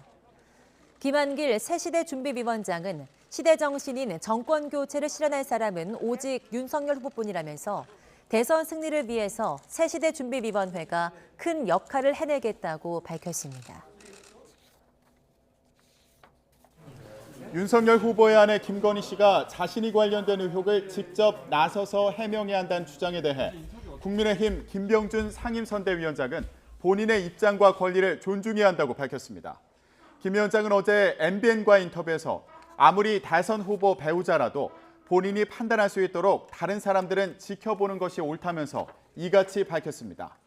이와 함께 코로나19 손실보상금 추경과 관련해 윤석열 후보와 김종인 위원장이 다른 입장을 얘기한다는 지적에 대해서는 결국 후보가 말하는 게 중요하다면서 선대위에서는 후보의 결정을 존중해 가야 한다고 덧붙였습니다. 국민의힘 윤석열 대선 후보가 장애인 본부 정책 투어 출정식에 참석하며 약자와의 동행 행보를 이어갑니다. 윤 후보는 오늘 오전 11시 국회 본청 앞에서 이준석 대표 등과 함께 중앙선대위 장애인 본부 전국 릴레이 정책 투어 출정식에 참석합니다. 윤 후보는 이번 행사를 시작으로 전국 곳곳에서 장애인을 직접 만나며 장애인 관련 정책 대안을 마련한다는 계획입니다. 오후엔 서울 강북구 미아동 주택 재건축 정비구역을 찾아 주민들로부터 재건축 추진 현황을 듣고 재개발과 재건축 규제 완화를 약속할 예정입니다. 호주 국빈 방문길에 오른 문재인 대통령이 호주의 수도 캔버라에 도착했습니다. 네, 모리슨 호주 총리와 정상회담을 비롯해 자원 부국인 호주로부터 안정적인 공급망을 확보하기 위한 경제 외교 일정도 진행합니다. 캔버라 현지에서 홍선기 기자가 보도합니다. 문재인 대통령이 10시간 비행 끝에 현지 시각 12일 밤 호주 수도 캔버라에 도착했습니다. 문 대통령은 지난해 초 코로나가 확산한 뒤 2년 만에 호주를 방문한 첫 외국 정상입니다. 이번 방문은 한 호주 수교 60주년을 맞아 스콧 모리슨 호주 총리의 거듭된 초청으로 이루어졌습니다. 문 대통령은 3박 4일 국빈 방문 기간 동안 모리슨 총리와의 정상회담을 비롯해 헐리 총독과도 만나 수교 60주년이 된 양국 관계 격상을 논의합니다. 또 우리나라의 8번째 교역국인 호주와의 경제 외교 일정도 소화합니다. 호주 최대 경제도시 시드니로 이동해 호주 경제인들과 공급망 안정화 방안을 논의할 예정입니다. 자원 부국인 호주는 우리나라가 가장 많은 광물 자원을 수입하는 원자재 주요 공급 국가입니다. 이와 함께 수소경제 등 미래 산업 분야 협력에 대한 논의도 함께 이루어질 전망입니다. 원자재와 핵심 광물 등에 대한 안정적인 공급망을 구축하고 탄소 중립 기술과 수소경제, 방산, 우주 및 사이버 등 미래 핵심 분야에서의 협력을 강화하는 한편 청와대는 호주의 자원과 우리의 기술이 상호 보완 필요성이 크기 때문에 앞으로 이 분야에서 양국의 교류와 협력이 더욱 확대될 것이라고 내다봤습니다. 문 대통령은 이번 호주 방문 기간 동안 한국전 참전 용사들과도 만나 한반도 평화를 위해 헌신한 호주 참전 용사들의 희생에 감사의 뜻을 전할 예정입니다. 캔버라에서 YTN 홍선기입니다. G7 외교 개발 장관 회의가 열리고 있는 영국에서 한일 외교장관이 처음 만났습니다. 일본은 강제동원 등 현안에 대해서 한국에 대응할 것을 강하게 요구했다고 강조한 반면 우리 정부는 의미를 부여할 만한 만남은 아니란 입장입니다. 도쿄 이경아 특파원이 보도합니다. 정의용 외교부 장관과 하야시 일본 외무성 장관이 G7 회의 만찬석상에서 첫 대면을 했습니다.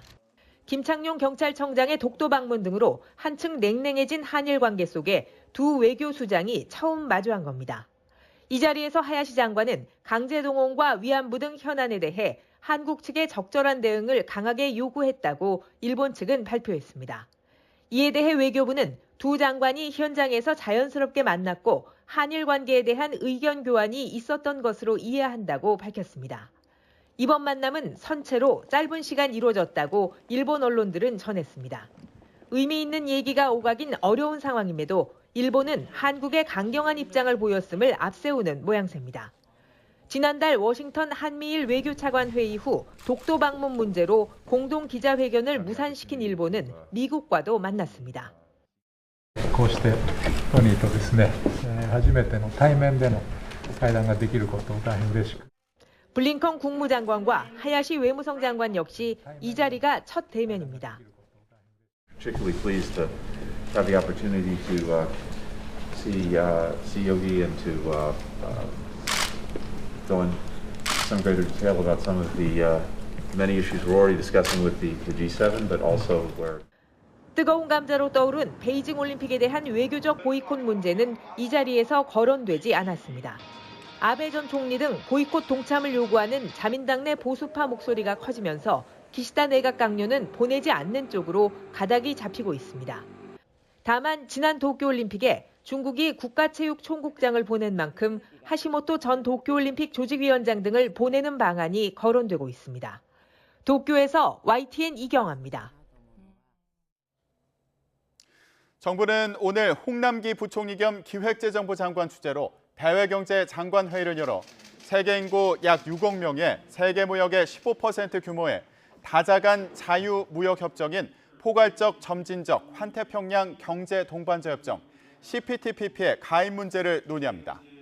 정부는 그동안 CPTPP 가입을 긍정적으로 보는 메시지를 여러 차례 내놓은 바 있어 오늘 회의에서 가입 방침과 관련 계획을 발표할 가능성이 큰 것으로 알려졌습니다. 특히 중국과 타이완이 가입을 신청하면서 전략적 중요성이 크다는 평가를 받아 정부는 그동안 CPTPP 가입에 대비해 농축수산물 위생 검역과 수산 보조금, 디지털 통상 교범의 정비 방안을 논의해왔습니다. 치솟는 물가에 고민이 깊은 정부가 연초 물가 기선 제압에 나섭니다. 내년 설 물가 대응 시스템이 예년보다 3주 빠른 이번 주부터 가동됩니다. 또 내년도 전기 등의 공공요금의 동결을 연내 밝히는 방안을 검토하고 있습니다.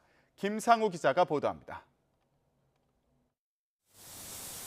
조금이라도 더 싸게 파는 주유소를 찾아다니게 하던 기름값의 급등은 일단 안정세입니다. 휘발유 평균 판매 가격은 지난주보다 13원 내린 리터당 1,664원쯤으로 4주 연속 하락세입니다. 하지만 장바구니 물가 상승세는 여전합니다. 소비자 물가는 최근 2달 연속 3%대 고물가 행진에다가 10년 만에 최대 폭으로 상승했습니다. 석유류와 채소값, 집세 등 대부분의 품목이 크게 올랐기 때문입니다. 석유류 가공식품 등 공업제품과 개인 서비스 가격이 오름세를 지속한 가운데 농축수산물도 채소 등을 중심으로 오름세가 다시 확대되면서 급등하는 물가에 정부는 기존 방침을 바꿔서 내년 물가 상승률 관리 목표치를 아예 낮출 것으로 알려졌습니다. 기존 목표치 연 1.4%에서 상당폭 올려 2%대 관리가 현실적이라는 것입니다. 정부는 2016년 이후 단 한 번도 한국은행의 물가 안정 목표치인 2.0% 이상의 목표치를 내놓은 적이 없는 상태입니다. 그만큼 내년 물가 관리가 어렵다는 신호인 것입니다. 특히 현재 가장 걱정하는 것 가운데 하나는 50일이나 남은 내년 설 명절 물가입니다. 때문에 배추와 무, 사과, 소고기와 달걀 등 17개 품목을 이번 주부터 집중 관리합니다. 예년보다 3주나 빠르게 설 물가관리 시스템을 가동하는 것입니다. 여기에다가 물가 인상에 도화선 역할을 한 전기와 도시가스 등의 공공요금의 동결도 이달 중 천명하는 방안을 검토 중입니다. 시장경제 체제에서 정부가 사실상 유일하게 통제 권한을 가진 공공요금의 인상이 용인될 경우 물가 상승세가 걷잡을 수 없기 때문입니다. YTN 김상호입니다. 한국토지주택공사 LH의 서울 수서 등 전국 14개 지구 행복주택 약 7천 가구의 청약 접수가 오늘부터 22일까지 진행됩니다. 공급 대상은 서울 수서의 천여가구 등 수도권 7개 지구와 지방 7개 지구로 모두 6,893가구입니다. 당첨자 발표는 내년 3월 이후입니다. SGI 서울보증이 이른바 초고가 전세에 대해서도 지금처럼 대출 보증을 이어가기로 했습니다. 한동안 고가 전세 대출 보증을 중단하는 방안을 검토했던 SGI 서울보증은 지난주부터 관련한 내부 논의를 중단했습니다. SGI 서울보증은 최근 전셋값이 많이 올라 전세자금 수요가 커 보증을 중단하면 실수요자의 피해가 우려된다고 설명했습니다. 한국주택금융공사와 주택도시보증공사는 수도권 5억 원 등 보증금의 상한선을 두지만 SGI 서울보증에는 한도가 없습니다. 술에 취해 택시기사를 폭행한 혐의를 받는 이용구 전 법무부 차관의 첫 재판이 이번 주 열립니다. 봐주기 수사 논란으로 사건이 벌어진 지 1년여 만입니다. 김경수 기자입니다. 자신을 깨우는 택시기사에게 욕을 하고 목을 조르는 이용구 전 법무부 차관. 당시 변호사였던 이 전 차관의 난동은 블랙박스 영상에 고스란히 담겼습니다. 너 뭐야? 택시기사야, 택시기사. 얘기하지 말라고. 네? 신고할게. 이후 이 전 차관은 택시기사에게 1,000만 원을 건네며 블랙박스 영상을 지워달라고 요구하기도 했습니다. 사건 발생 1년여 만인 오는 16일 이 전 차관의 첫 공판 준비 기일이 열립니다. 공판 준비 기일에는 피고인 출석 의무가 없어 이 전 차관은 법정에 출석하지 않을 것으로 전망됩니다. 이날 재판부는 검찰의 공소 요지를 듣고 이 전 차관 측 입장을 확인한 뒤 증거조사 계획 등을 세울 것으로 보입니다. 애초 경찰은 피해자가 처벌을 원치 않는다며 이 전 차관에게 단순 폭행죄를 적용해 내사 종결했다가 뒤늦게 봐주기 논란이 불거졌습니다. 차량 운행이 완전히 끝나지 않은 상태에서 폭행이 이루어져 피해자 의사와는 상관없는 가중처벌법 대상이었던 겁니다. 재수사 끝에 단순 폭행죄로 사건을 종결한 뒤 가짜 보고서를 올렸던 경찰관도 함께 재판에 넘겨졌습니다. 사건 처리 과정에서 경찰의 부적절한 행위로 인해 국민 여러분들께 침려를 끼쳐드린 것에 대해 깊은 사죄의 말씀을 드립니다. 검찰의 늑장 조치도 문제였습니다. 이 전 차관을 기소한 뒤 석 달이 지나도록 대한변호사협회에 징계 요청을 하지 않은 겁니다. 현행법을 보면 검찰은 수사 중 알게 된 변호사 비위와 관련해 변협에 징계 요청을 하도록 규정돼 있습니다. 검찰은 업무 처리 과정에서 단순 착오로 절차가 늦어졌다고 해명했습니다. 택시기사 폭행이라는 불미스러운 일로 결국 5달 만에 자리에서 물러난 이 전 차관. 경찰과 검찰의 부실 대응까지 겹치면서 뿌리 깊은 불신만 남겼습니다. YTN 김경수입니다. 어젯밤 11시 40분쯤 부산 사하구 괴정동에 있는 치킨집에 불이 나 30여 분 만에 꺼졌습니다. 이 불로 다친 사람은 없지만 주방과 조리도구가 불에 탔습니다. 소방당국은 튀김기에서 불꽃이 일었다는 가게 주인의 말을 토대로 정확한 화재 원인을 조사하고 있습니다. 오늘 새벽 1시 반쯤 경기도 화성시 기안동에 있는 자동차 정비소에서 불이 나 1시간 반 만에 꺼졌습니다. 이 불로 40대 남성이 대피하던 중 다쳐 병원 치료를 받고 있습니다. 소방당국은 정확한 화재 원인과 피해 규모를 조사할 방침입니다. 엄청난 토네이도가 휩쓸고 간 미국 중서부는 전쟁터 이상의 폐허로 변했습니다. 절망과 비통함 속에서 생존자들은 살아남은 데 감사했습니다. 이동헌 기자가 보도합니다. 토네이도의 피해가 가장 컸던 미국 중부 켄터키주의 메이필드입니다. 인구 10,000명의 작은 도시 전체에 성한 곳이 없습니다. 나무는 뿌리채 뽑혔고 차는 뒤집히고 건물은 무너져 내렸습니다. 자랑거리던 붉은 벽돌의 법원도 무너지고 주변 교회는 지붕이 날아갔습니다. 생존자들은 그저 살아남은 것에 감사할 뿐입니다. Good Lord heard our prayers. He kept us alive. And I can salvage a little bit, but I lost everything. 가장 큰 인명피해가 난 양초 공장은 토네이도가 지나간 후 흔적도 없이 사라졌습니다. 크리스마스를 앞두고 110여 명이 야근 중이었는데 40여 명만 구조됐습니다. 건물 잔해에 3시간 동안 갇혀있다 구조된 카야나 씨는 당시 상황을 휴대폰으로 생중계하며 희망의 끈을 놓지 않았습니다. I'm staying calm, but I'm not okay. Andrea, baby, keep breathing. 날이 밝으면서 무너진 일리노이주 아마존 물류 창고의 피해 상황도 모습을 드러냈습니다. 길이 140m가 넘는 건물의 절반이 사라졌습니다. 20cm가 넘는 콘크리트로 둘러친 벽이 토네이도의 위력에 무너져 내렸습니다. 바이든 대통령은 기후변화에 대한 경각심을 촉구했습니다. The intensity of the weather across the board has some impacts as a consequence of the warming of the planet and the climate change. 바이든 대통령은 최근 기상재난의 강도가 더 강해지고 있는 것은 분명하다며 이에 대한 조사를 지시할 것이라고 말했습니다. YTN 이동원입니다. 미국 켄터키주를 비롯해 중부 5개 주를 강타한 토네이도로 인한 사망자가 100명에 육박하는 등 구조 작업이 진행되면서 피해 규모가 점점 더 늘어나고 있습니다. 토네이도 발생 사흘째인 현지 시각 12일 로이터와 AFP 등 외신들은 지금까지 확인된 사망자가 최소 94명에 달한다고 보도했습니다. 피해가 집중된 켄터키주에서만 80명의 사망자가 확인됐고 구조 작업이 계속되면서 피해 규모는 계속 증가할 것으로 보입니다. 켄터키 메이필드 촛불 공장에서 야간 근무 중이던 노동자 가운데 최소 10명이 숨진 것으로 확인됐습니다. 주요 7개국 G7이 우크라이나 사태와 관련해서 러시아에 강력한 경고를 보냈습니다. 또 중국의 강압적인 경제 정책에는 우려를 표명했고요. 북한에 대해서도 도발을 자제하고 외교적 절차에 참여할 것을 다시 한번 촉구했습니다. 김진호 기자가 보도합니다.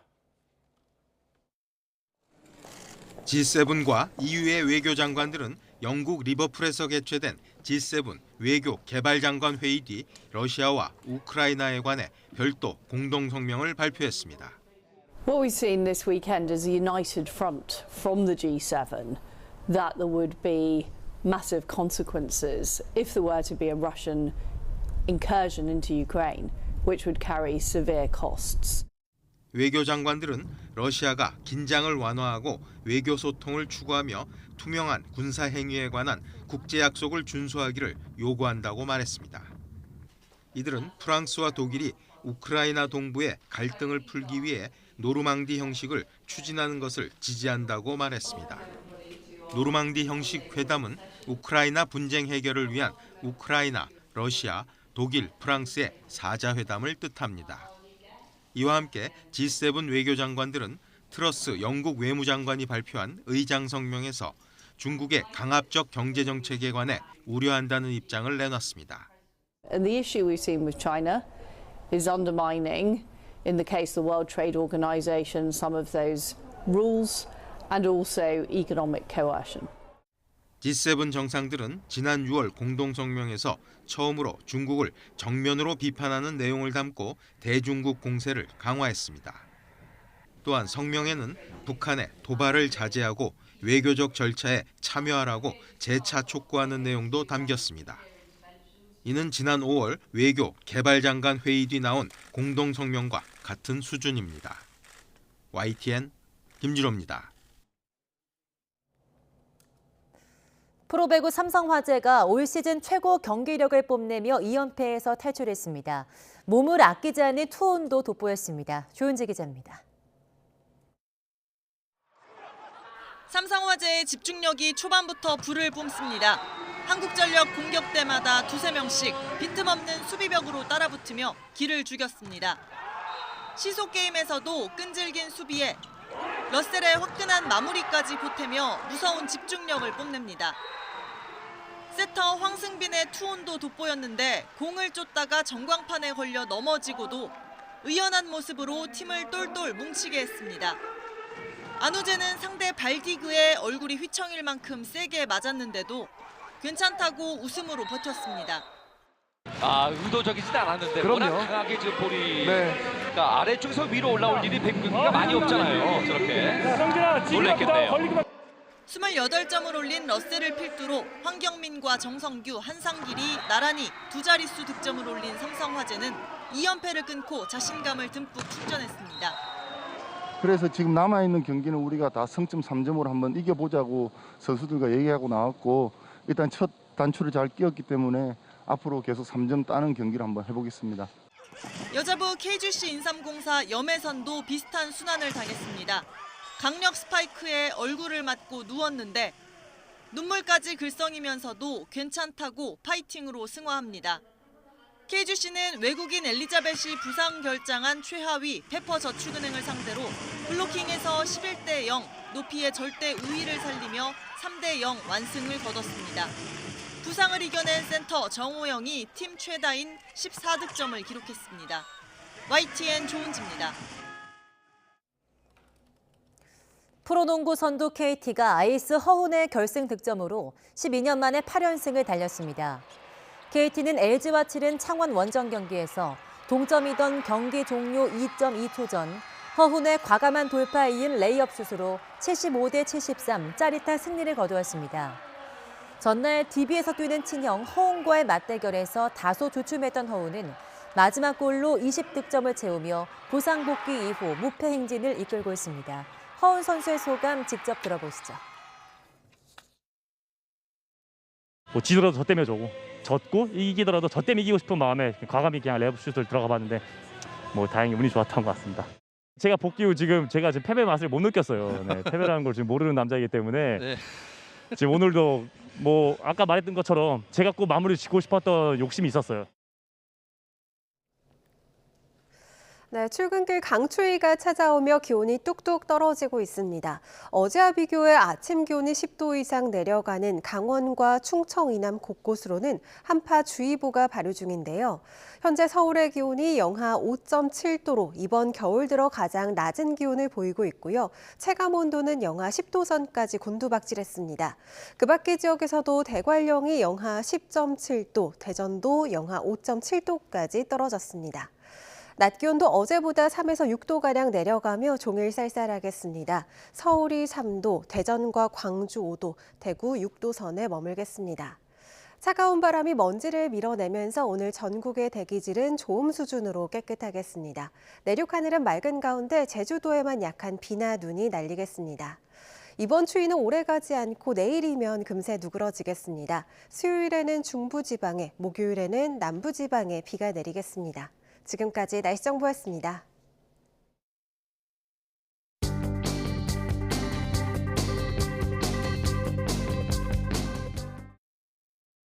더불어민주당 이재명 대선 후보가 다주택자의 양도세를 1년간 한시적으로 유예하자고 주장했습니다. 앞서 청와대와 정부가 양도세 완화 카드에 공개적으로 반대 목소리를 냈지만 대선을 앞두고 이를 밀어붙이겠다는 의지를 내비친 겁니다. 부자 감세를 둘러싼 당정 갈등이 본격화할 수 있다는 전망과 함께 시장의 혼선을 부추기고 있다는 지적도 나옵니다. 국민의힘 윤석열 대선 후보와 김종인 총괄 선대위원장 사이 추경 엇박자 논란이 불거졌습니다. 윤 후보는 야당이 반대할 이유가 없다며 빠른 추경 편성에 공감했지만 김 위원장은 추경은 대통령 소관이라며 사실상 반대 입장을 밝혔기 때문입니다.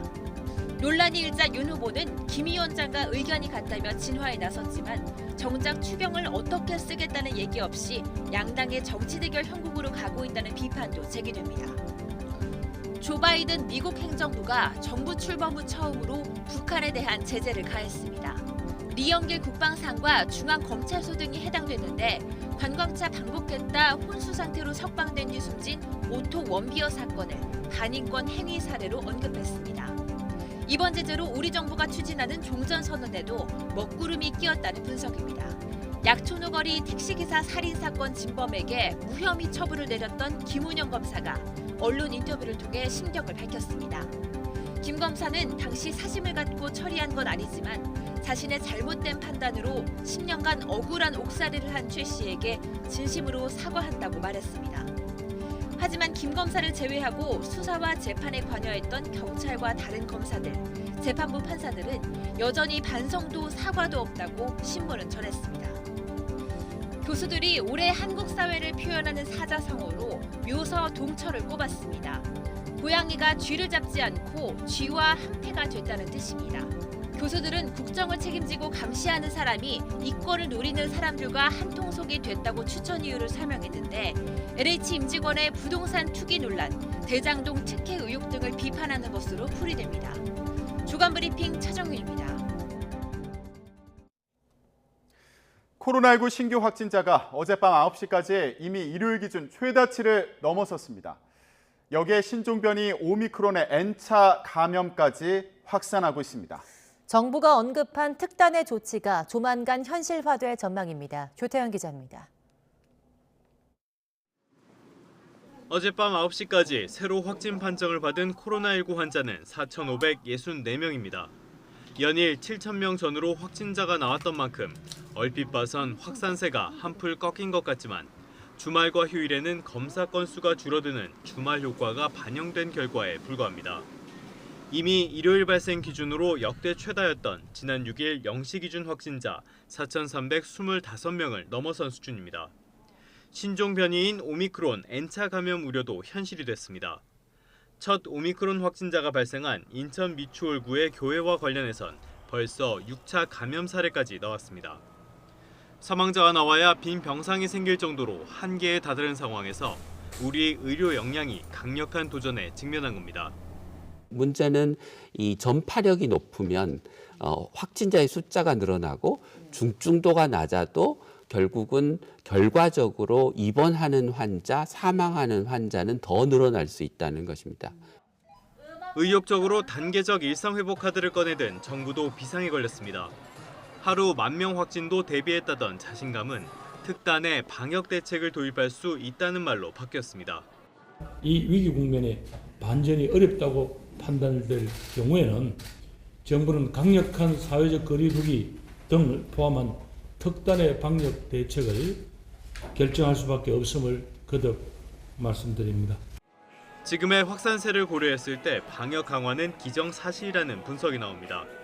현재 수도권은 6명, 비수도권은 8명인 사적 모임 허용 인원을 줄이고 식당과 카페 등의 영업시간을 단축하는 방안이 유력하게 거론됩니다. YTN 조태현입니다. 정부가 청소년층의 백신 접종률을 끌어올리기 위해서 이번 주에 학교로 찾아가는 백신 접종을 시작합니다. 또 2차 접종을 마친 지 3개월이 지난 성인들은 오늘부터 3차 접종 사전 예약을 할 수 있습니다. 김혜은 기자가 보도합니다. 정부는 연일 청소년 접종 필요성을 강조하고 있습니다. 청소년 감염이 증가하는 상황에서 백신이 청소년 감염과 중증 예방에 효과가 있다는 겁니다. 고3 접종 그리고 12, 17세의 접종을 진행하면서 96%라는 감염 예방 효과를 확인하였고 중대한 이상 반응은 매우 드물어 백신의 효과와 안전성을 확인하였습니다. 12살에서 17살 청소년 접종 완료율은 37%로 여전히 낮은 수준입니다. 이에 따라 정부는 접종을 희망하는 학교에 직접 찾아가 학생들에게 백신을 놔주기로 했습니다. 이를 위해 전국 학부모를 상대로 미리 수요 조사를 벌였는데 11일 0시 기준으로 모두 8,300여 학교에서 8만 400여 명이 신청했습니다. 정부는 오는 15일부터 학교 접종이 본격화될 것으로 내다봤습니다. 다만 일각에서 사실상 접종 강요라는 반발도 나오고 있어서 청소년 접종률을 얼마나 끌어올릴지는 지켜봐야 할 것으로 보입니다. 성인의 3차 접종 일정도 본격화됐습니다. 2차 접종을 마친 뒤 3개월이 지난 경우 이번 주부터 3차 접종 예약이 시작됩니다. 전문가들은 계절 요인에 오미크론 변이까지 더해진 대유행 속에서 3차 접종률을 끌어올리는 게 관건이라고 강조합니다. 이스라엘의 확진자 그래프를 보시면 7월부터 종 모양으로 쫙 올라가다가 10월부터 떨어지기 시작하거든요. 그게 이제 부스터 효과입니다. 정부가 충분히 설명을 하고 완화가 되어야지만 추가 접종이 원활히 진행이 될 수 있을 것 같습니다. 3차 접종을 예약한 사람들은 오는 15일부터 곧바로 접종을 받을 수 있습니다. YTN 김혜은입니다. 군에서 코로나19 돌파 감염 비율이 신규 확진자의 94%를 넘어선 가운데 오늘부터 전체 장병을 대상으로 추가 접종 부스터샷이 시행됩니다. 당초 추가 접종 개시일로 예정됐던 27일에서 2주 앞당겨 시행되는 건데 사전 준비가 조기에 완료된 군 병원과 사단급 의무대에서 먼저 실시됩니다. 국방부는 전역과 휴직, 파견 등으로 영유에 있는 대상자는 지자체 접종센터, 위탁 의료기관 등 민간시설에서도 3차 접종이 가능하다고 설명했습니다. 오늘부터는 이른바 방역 패스의 계도 기간이 끝남에 따라 식당, 카페 등 다중 이용시설에서 방역 지침을 위반하면 과태료 등 벌칙이 부과됩니다. 학원과 영화관, 공연장, 독서실, 스터디 카페, PC방 등 16개 시설에 들어갈 때도 접종 증명서 또는 음성 확인서를 제출해야 합니다.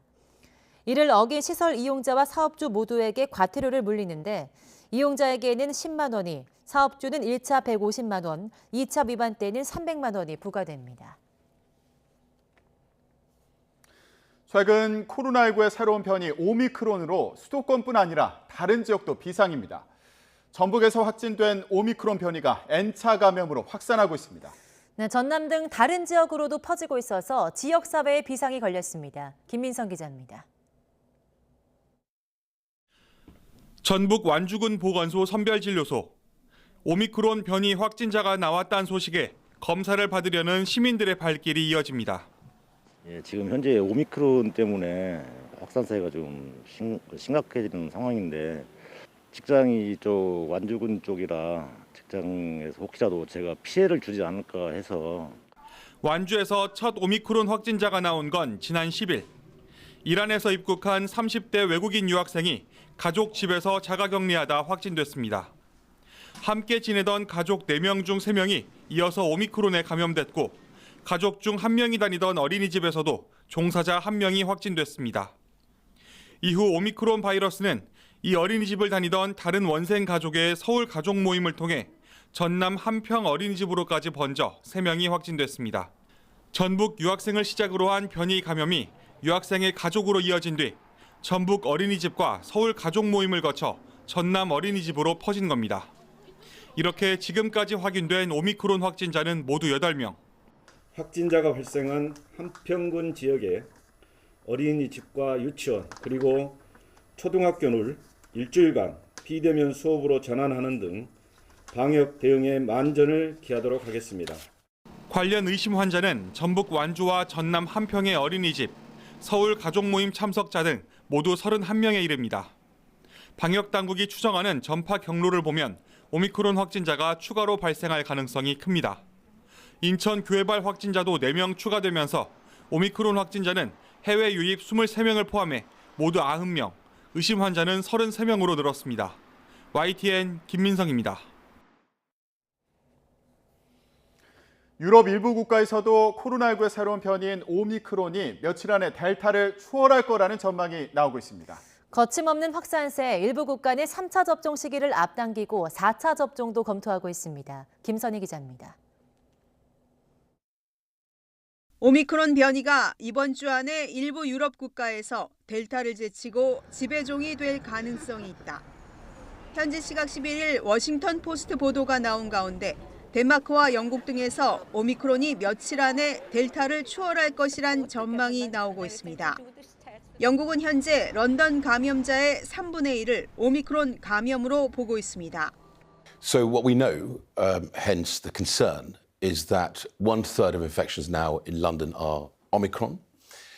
We think that obviously the reported tests are indicating about 1,600 cases. 오미크론의 확산세가 거세지며 3차 접종 시기를 앞당기는 나라가 늘고 있습니다. 최근 이스라엘과 남아프리카 공화국 연구진이 실험한 결과 백신 2차 접종만으로는 오미크론 예방이 힘든 상황. 3차 접종으로 오미크론 예방 효과가 100배 증가했다는 연구 결과도 나왔습니다. 이미 우리나라를 포함해 영국과 그리스가 3차 접종 시기를 3개월로 앞당기고 호주도 6개월에서 5개월로 단축했습니다. 이스라엘은 면역력이 떨어지는 사람에게 백신 4차 접종도 검토하고 있습니다. אנחנו נלמד ונשקול גם חיסון רביעי לאוכלוסיות שהן בסיכון. זה גם נמצא על הפרק. ככל שנקדים להתחסן, ההגנה 반면 미국과 캐나다, 이스라엘 등은 아직도 3차 접종 간격이 5개월에서 6개월입니다. 일본은 기존 8개월에서 6개월로 앞당겼습니다. 일각에서는 접종 시기를 3개월로 단축한 것에 대해 안전성과 실효성 면에서 우려의 목소리도 나오고 있습니다. YTN 김선입니다. 열세 지역인 대구, 경북을 방문하고 있는 민주당 이재명 대선 후보가 전두환 씨에 이어서 박정희 전 대통령의 산업화 공을 언급했습니다. 야권에서 표심을 노리고 두 전직 대통령에 대한 평가를 뒤집었다고 비판하자 이 후보는 진영 논리에 파묻히는 게 오히려 병폐라고 반박했습니다. 송재인 기자가 보도합니다. 대구 경북 순회 사흘째를 맞은 민주당 이재명 대선 후보가 이번엔 박정희 전 대통령을 소환했습니다. 박 전 대통령 성과가 묻어있는 경부고속도로 기념탑을 직접 찾아 산업화 시대를 이끈 공을 강조했습니다. 경부고속도로를 포함한 이 산업화의 기반을 확보하려고 노력했던 박정희 전 대통령 대대적인 산업 대전환을 만들어냈던 것을 한번 되새겨볼 필요가 있다라고 생각했습니다. 전날 전두환 씨의 경제성장공을 언급한 데 이어 박 전 대통령까지 민주당으로선 험지로 여겨지는 TK 지역에서 연일 보수 정권 전직 대통령들의 공을 띄우며 보수층 껴안기에 공을 들인 겁니다. 표심을 노린 말뒤집기가 아니냐는 야권의 비판에는 이렇게 반박했습니다. 우리 사회의 가장 심각한 병폐가 흑백 논리입니다. 흑백 논리. 있는 사실 자체를 부인하면 사회가 불합리함에 빠져들게 된다.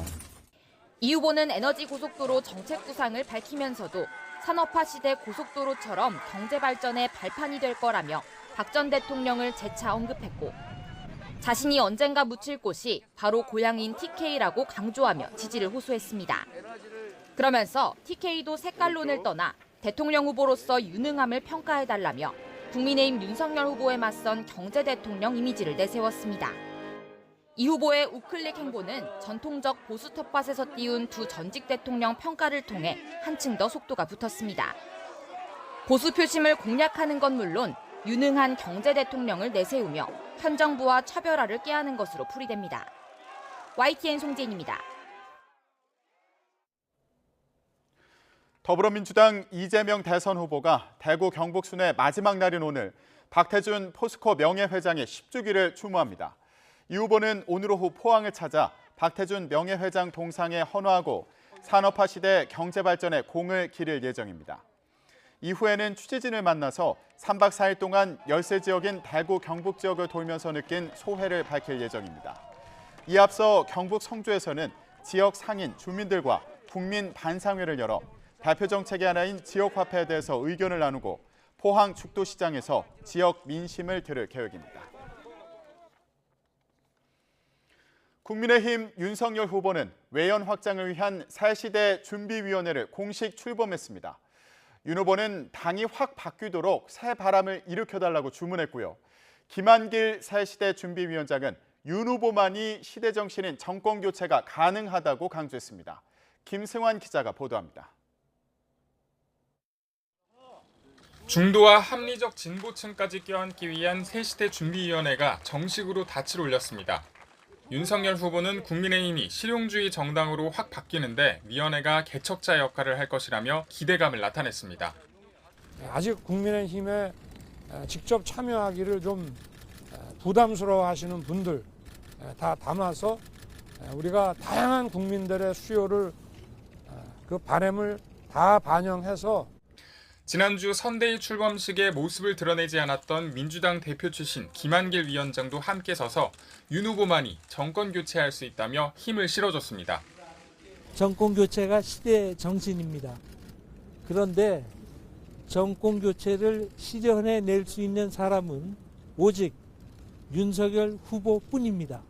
새시대 준비위원회가 톡톡이 한 역할 해내겠다는 말씀을 드립니다. 새시대 준비위원회는 선대위와 별도로 6개 본부로 운영되는데 이번 주에 차례대로 본부 명칭과 인선이 공개됩니다. 국민의힘은 새시대 준비위가 SNS를 통해 시민들과 소통하고 정권 교체를 희망하는 이들끼리 온오프라인에서 이른바 깐부를 맺는 플랫폼 역할을 할 것이라고 밝혔습니다. 이런 가운데 윤 후보는 디지털 성범죄물 유통을 막기 위한 N번방 방지법이 선량한 시민들에게 검열의 공포를 준다며 목소리를 높였습니다. 최근 일부 인터넷 커뮤니티에서 고양이 동영상도 검열에 걸린다는 게시물 등으로 들끓자 발빠르게 대응한 겁니다. 윤 후보는 범죄를 차단하면서 통신 비밀 침해도 막을 수 있는 방안을 마련하겠다고 강조했습니다. 정권 교체 지지 여론보다 후보 지지율이 낮은 상황에서 연일 외연 확장과 민심 맞춤형 행보를 통해 그 차이를 좁혀나가겠다는 의도로 풀이됩니다. YTN 김승환입니다. 국민의힘 윤석열 대선 후보가 장애인 본부 정책 투어 출정식에 참석하며 약자와의 동행 행보를 이어갑니다. 윤 후보는 오늘 오전 11시 국회 본청 앞에서 이준석 대표 등과 함께 중앙선대위 장애인 본부 전국 릴레이 정책 투어 출정식에 참석합니다. 윤 후보는 이번 행사를 시작으로 전국 곳곳에서 장애인을 직접 만나며 장애인 관련 정책 대안을 마련한다는 계획입니다. 오후에는 서울 강북구 미아동 주택 재건축 정비구역을 찾아 주민들로부터 재건축 추진 현황을 듣고 재개발과 재건축 규제 완화를 약속할 예정입니다. 대출 규제의 영향으로 매수 심리가 크게 줄면서 노원구와 도봉구 등 서울 외곽 지역의 집값이 주춤하고 있습니다. 반면 15억 원 이상 고가 아파트가 많은 강남 상구의 상승세는 여전히 뜨겁습니다. 서울에서도 지역별 집값의 온도 차이가 뚜렷해지는 것으로 보입니다. 김우준 기자가 보도합니다. 제가 나와 있는 곳은 서울 도봉구의 한 아파트 단지입니다. 이곳 아파트 가격은 지난해 중순부터 1년 동안 매달 평균 4천만 원이나 올랐는데요. 지난 7월에는 이곳 전용 면적 69제곱미터가 11억 5천만 원에 거래되면서 신고가를 기록하기도 했습니다. 한없이 오를 것 같던 집값이 꺾이기 시작한 건 지난 8월. 2달 만에 1억 5천만 원이나 하락했습니다. 그런 사람들은 상당히 고민이겠죠. 걱정이겠죠. 그런 사람들은. 예. 대출 많이 받고 들어온 사람들은. 예, 그런 사람들은 걱정이겠죠. 인근에 있는 노원구도 상황은 비슷합니다. 지난 9월을 전후로 많이 내려간 곳은 1억 원, 평균 3천만 원 정도 빠졌습니다. 지난 8월 기준금리 인상과 함께 정부의 강력한 돈줄 재기가 시작되면서 대출을 끌어모아 집을 산 이른바 영끌족이 몰린 중저가 지역을 중심으로 수요 하락과 함께 집값도 내려가기 시작한 겁니다. 팔고자 하시는 매도인 분들도 호가 자체가 한 5천에서 수영평수라도 5천에서 한 1억 가까이 떨어져서 좀 나오고 있는 추세인 것 같습니다. 반면 애초에 대출이 나오지 않아 정부의 대출 규제에 큰 영향을 받지 않는 15억 원 이상 아파트가 모여있는 지역의 상승세는 여전히 뜨겁습니다. 서울 용산구와 서초구 등에선 거래가 줄긴 했지만 신고가 행진을 이어가고 있습니다. 강남과 송파, 강동구의 집값 상승률은 서울 평균을 웃돌며 여전히 높은 오름세를 유지하고 있습니다. 물건들이 그전보다 가격이 떨어져서 나오는 상황이 아니기 때문에 금액이 최고가를 찍어도 그 와중에도 또 오는 수요대도 맞춰서 거래가 되고 있다고 보시면 될 것 같습니다. 대출 의존도가 높은 중저가 아파트의 실수요층 수요가 정부 규제로 묶인 사이에 초고가 아파트는 연일 올라가면서 지역별 집값 격차가 본격적으로 벌어지기 시작했다는 분석이 나옵니다. 대출 규제 영향이 다르게 작동을 하면서 관망세 확산 속에서 중저가 지역은 빠르게 보합이나 약세로 돌아서는 상황이고 고가 지역에 상대적으로 강세를 띠는 양극화 현상이 심화될 것으로 보입니다. 또 다주택자에 대한 세금 부담이 강화되면서 이른바 똘똘한 한 채에 대한 수요가 몰리는 것도 서울 아파트 값의 부익부 빈익빈 현상을 부추기는 주요 요인으로 꼽힙니다. YTN 김무준입니다. 미국 켄터키주를 비롯해 중부 6개 주를 강타한 토네이도로 인한 인명피해가 지금까지 100명에 육박하는 것으로 파악됐습니다. 피해는 점점 늘어날 것으로 예상되는데요. 가장 피해가 큰 켄터키주에서만 사망자가 100명을 넘어설 것으로 보입니다. 워싱턴에서 강태욱 특파원이 보도합니다. 토네이도 피해가 가장 컸던 켄터키주 메이필드의 일요일 오전 모습입니다. 시내는 원래부터 폐허였던 듯 멀쩡한 곳이 없습니다. 도로만이 이곳이 사람들이 살던 도시임을 말해주고 있습니다. It's worrisome because it's wiped out everything. It's wiped out churches, it's wiped out businesses, it's wiped out homes. 가장 많은 인명피해가 난 양초 공장도 공장이었던 흔적을 찾아볼 수 없을 정도입니다. 날이 밝으면서 장비와 구조대가 투입돼 아직 확인되지 않은 근로자들을 찾고 있습니다. 켄터키 주지사는 100명의 근로자 가운데 40명이 구조됐고 추가로 나올지 확신하기 어려운 상황이라고 밝혔습니다. No, there were lots of warnings, and in fact, even at that factory, there was a warning for people to get to the right area. But this storm, it's like nothing any of us have ever seen before, even in a movie or on TV. 켄터키 주에서만 지금까지 확인된 사망자가 양초 공장을 포함해 수십 명에 이르고 있습니다. 토네이도에 직격탄을 맞은 6개 주 전체적으로는 인명피해가 100명을 훌쩍 넘을 것이란 예상입니다. 또 당장 정전 피해를 입는 가구도 10만 가구를 넘고 있습니다. 기상 전문가들은 최근 이례적으로 중서부 지역의 한랭 전선에 따뜻한 공기가 충돌하면서 강력한 토네이도가 생겼다고 분석했습니다. 워싱턴에서 YTN 강태욱입니다. 네, 코로나19로 대표적인 겨울 축제인 강원도 화천 산천어 축제도 결국 취소됐습니다. 지역 경기는 얼어붙었고 축제에 사용할 산천어 95톤은 지난 겨울과 마찬가지로 또 갈 곳을 잃었습니다. 홍성욱 기자입니다. 드넓은 얼음판에 가득한 사람들. 팔뚝만한 산천어를 낚아올리며 환호합니다. 매년 1월 100만 명 이상 관광객이 몰리던 화천 산천어 축제. 단계적 일상 회복과 함께 2년 만에 축제가 다시 열릴 것으로 기대를 모았지만 이번 겨울에도 다시 볼 수 없는 모습이 됐습니다. 축제장을 찾은 사람들이 얼음 낚시를 즐기던 곳입니다. 이번 겨울에는 일찌감치 이렇게 얼음도 두껍게 얼기 시작했는데 축제 취소가 결정되면서 아무 소용없게 됐습니다. 양어장에 가득한 산천어도 갈 곳을 잃었습니다. 1년간 애지중지 키웠는데 지난해에 이어 또 애물단지 신세가 됐습니다. 무려 95톤 30만 마리. 일단 어묵이나 통조림을 만들 예정입니다. 그 식품화 시켜서 이 판매를 한 적이 있습니다. 그런 시스템으로 해서 올해도 그렇게 판매하고 전량 완판시킬 계획을 갖고 있습니다. 축제로 인해 생기는 겨울철 단기 일자리 2,000개도 사라졌습니다. 지역 상경기는 춥다 못해 벌써 꽁꽁 얼어붙었습니다. 축제 안 하면 많이 힘들죠. 아무래도 관광객이나 이런 분들이 많이 오시니까 엄청나게 매출 차이가 나니까 힘들죠. 최근 이어지는 확산세를 무시할 수 없는 상황. 산천어 축제 외에도 평창 송어 축제, 홍천강 꽁꽁 축제, 태백산 눈 축제 등 강원 지역 대표 겨울 축제가 줄줄이 취소를 결정했습니다. 코로나19 여파로 2년째 열리지 못하면서 축제가 아예 잊히는 건 아닌지 걱정이 커지고 있습니다. YTN 홍서욱입니다. 한동안 날이 무척 포근했던 터라 오늘 아침 찾아온 추위가 더욱더 강하게 느껴집니다. 잠시만 밖에 서 있어도 얼굴과 손끝이 꽁꽁 얼어붙을 정도로 공기가 차가운데요. 현재 서울 기온은 영하 5.9도로 올겨울 들어 가장 낮고요. 체감 온도는 영하 9도 선까지 곤두박질했습니다. 네, 출근길에는 목도리나 장갑 등 보온용품 꼭 챙겨주시고 추위 대비 철저하게 해주시기 바랍니다.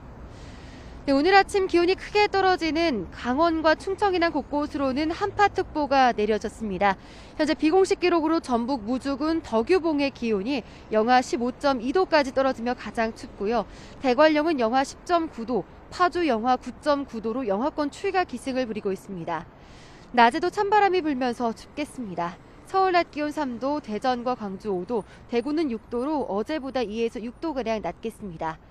그래도 강한 바람이 미세먼지를 밀어내며 오늘 전국의 대기질은 좋음 수준을 보이겠고요. 내륙은 대체로 쾌청하겠지만 제주도에만 오후까지 가끔 비나 눈이 내리겠습니다. 이번 추위는 오래가지 않겠습니다. 내일부터 다시 예년보다 온화한 날씨를 되찾겠는데요. 다만 수요일 중부지방에, 목요일에는 남부지방에 비가 내린 뒤 주 후반 다시 날이 추워질 전망입니다. 한파특보가 내려지면 노약자와 어린이는 되도록 외출을 자제해 주시고요. 가정에서는 계량기 동파 사고가 발생할 위험이 있는 만큼 각별히 주의를 해주시기 바랍니다. 지금까지 YTN 홍나실입니다.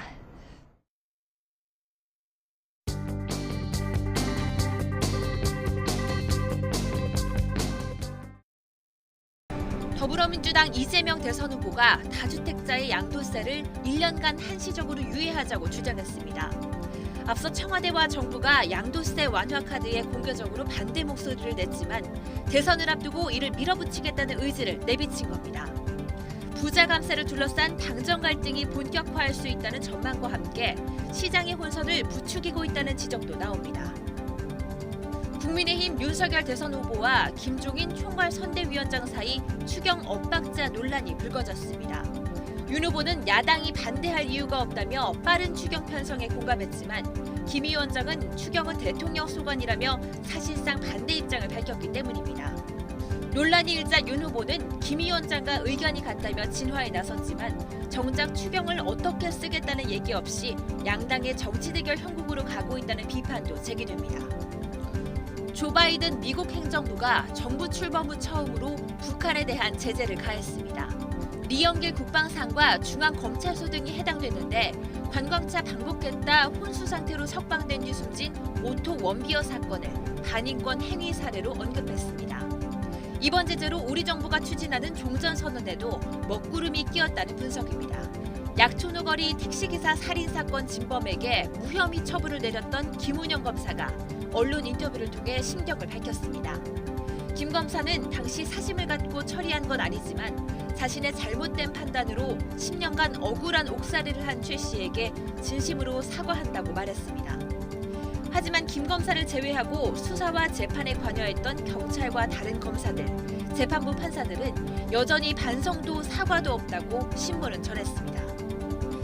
교수들이 올해 한국 사회를 표현하는 사자성어로 묘서 동처를 꼽았습니다. 고양이가 쥐를 잡지 않고 쥐와 한패가 됐다는 뜻입니다. 교수들은 국정을 책임지고 감시하는 사람이 이권을 노리는 사람들과 한통속이 됐다고 추천 이유를 설명했는데 LH 임직원의 부동산 투기 논란, 대장동 특혜 의혹 등을 비판하는 것으로 풀이됩니다. 주간 브리핑 차정윤입니다.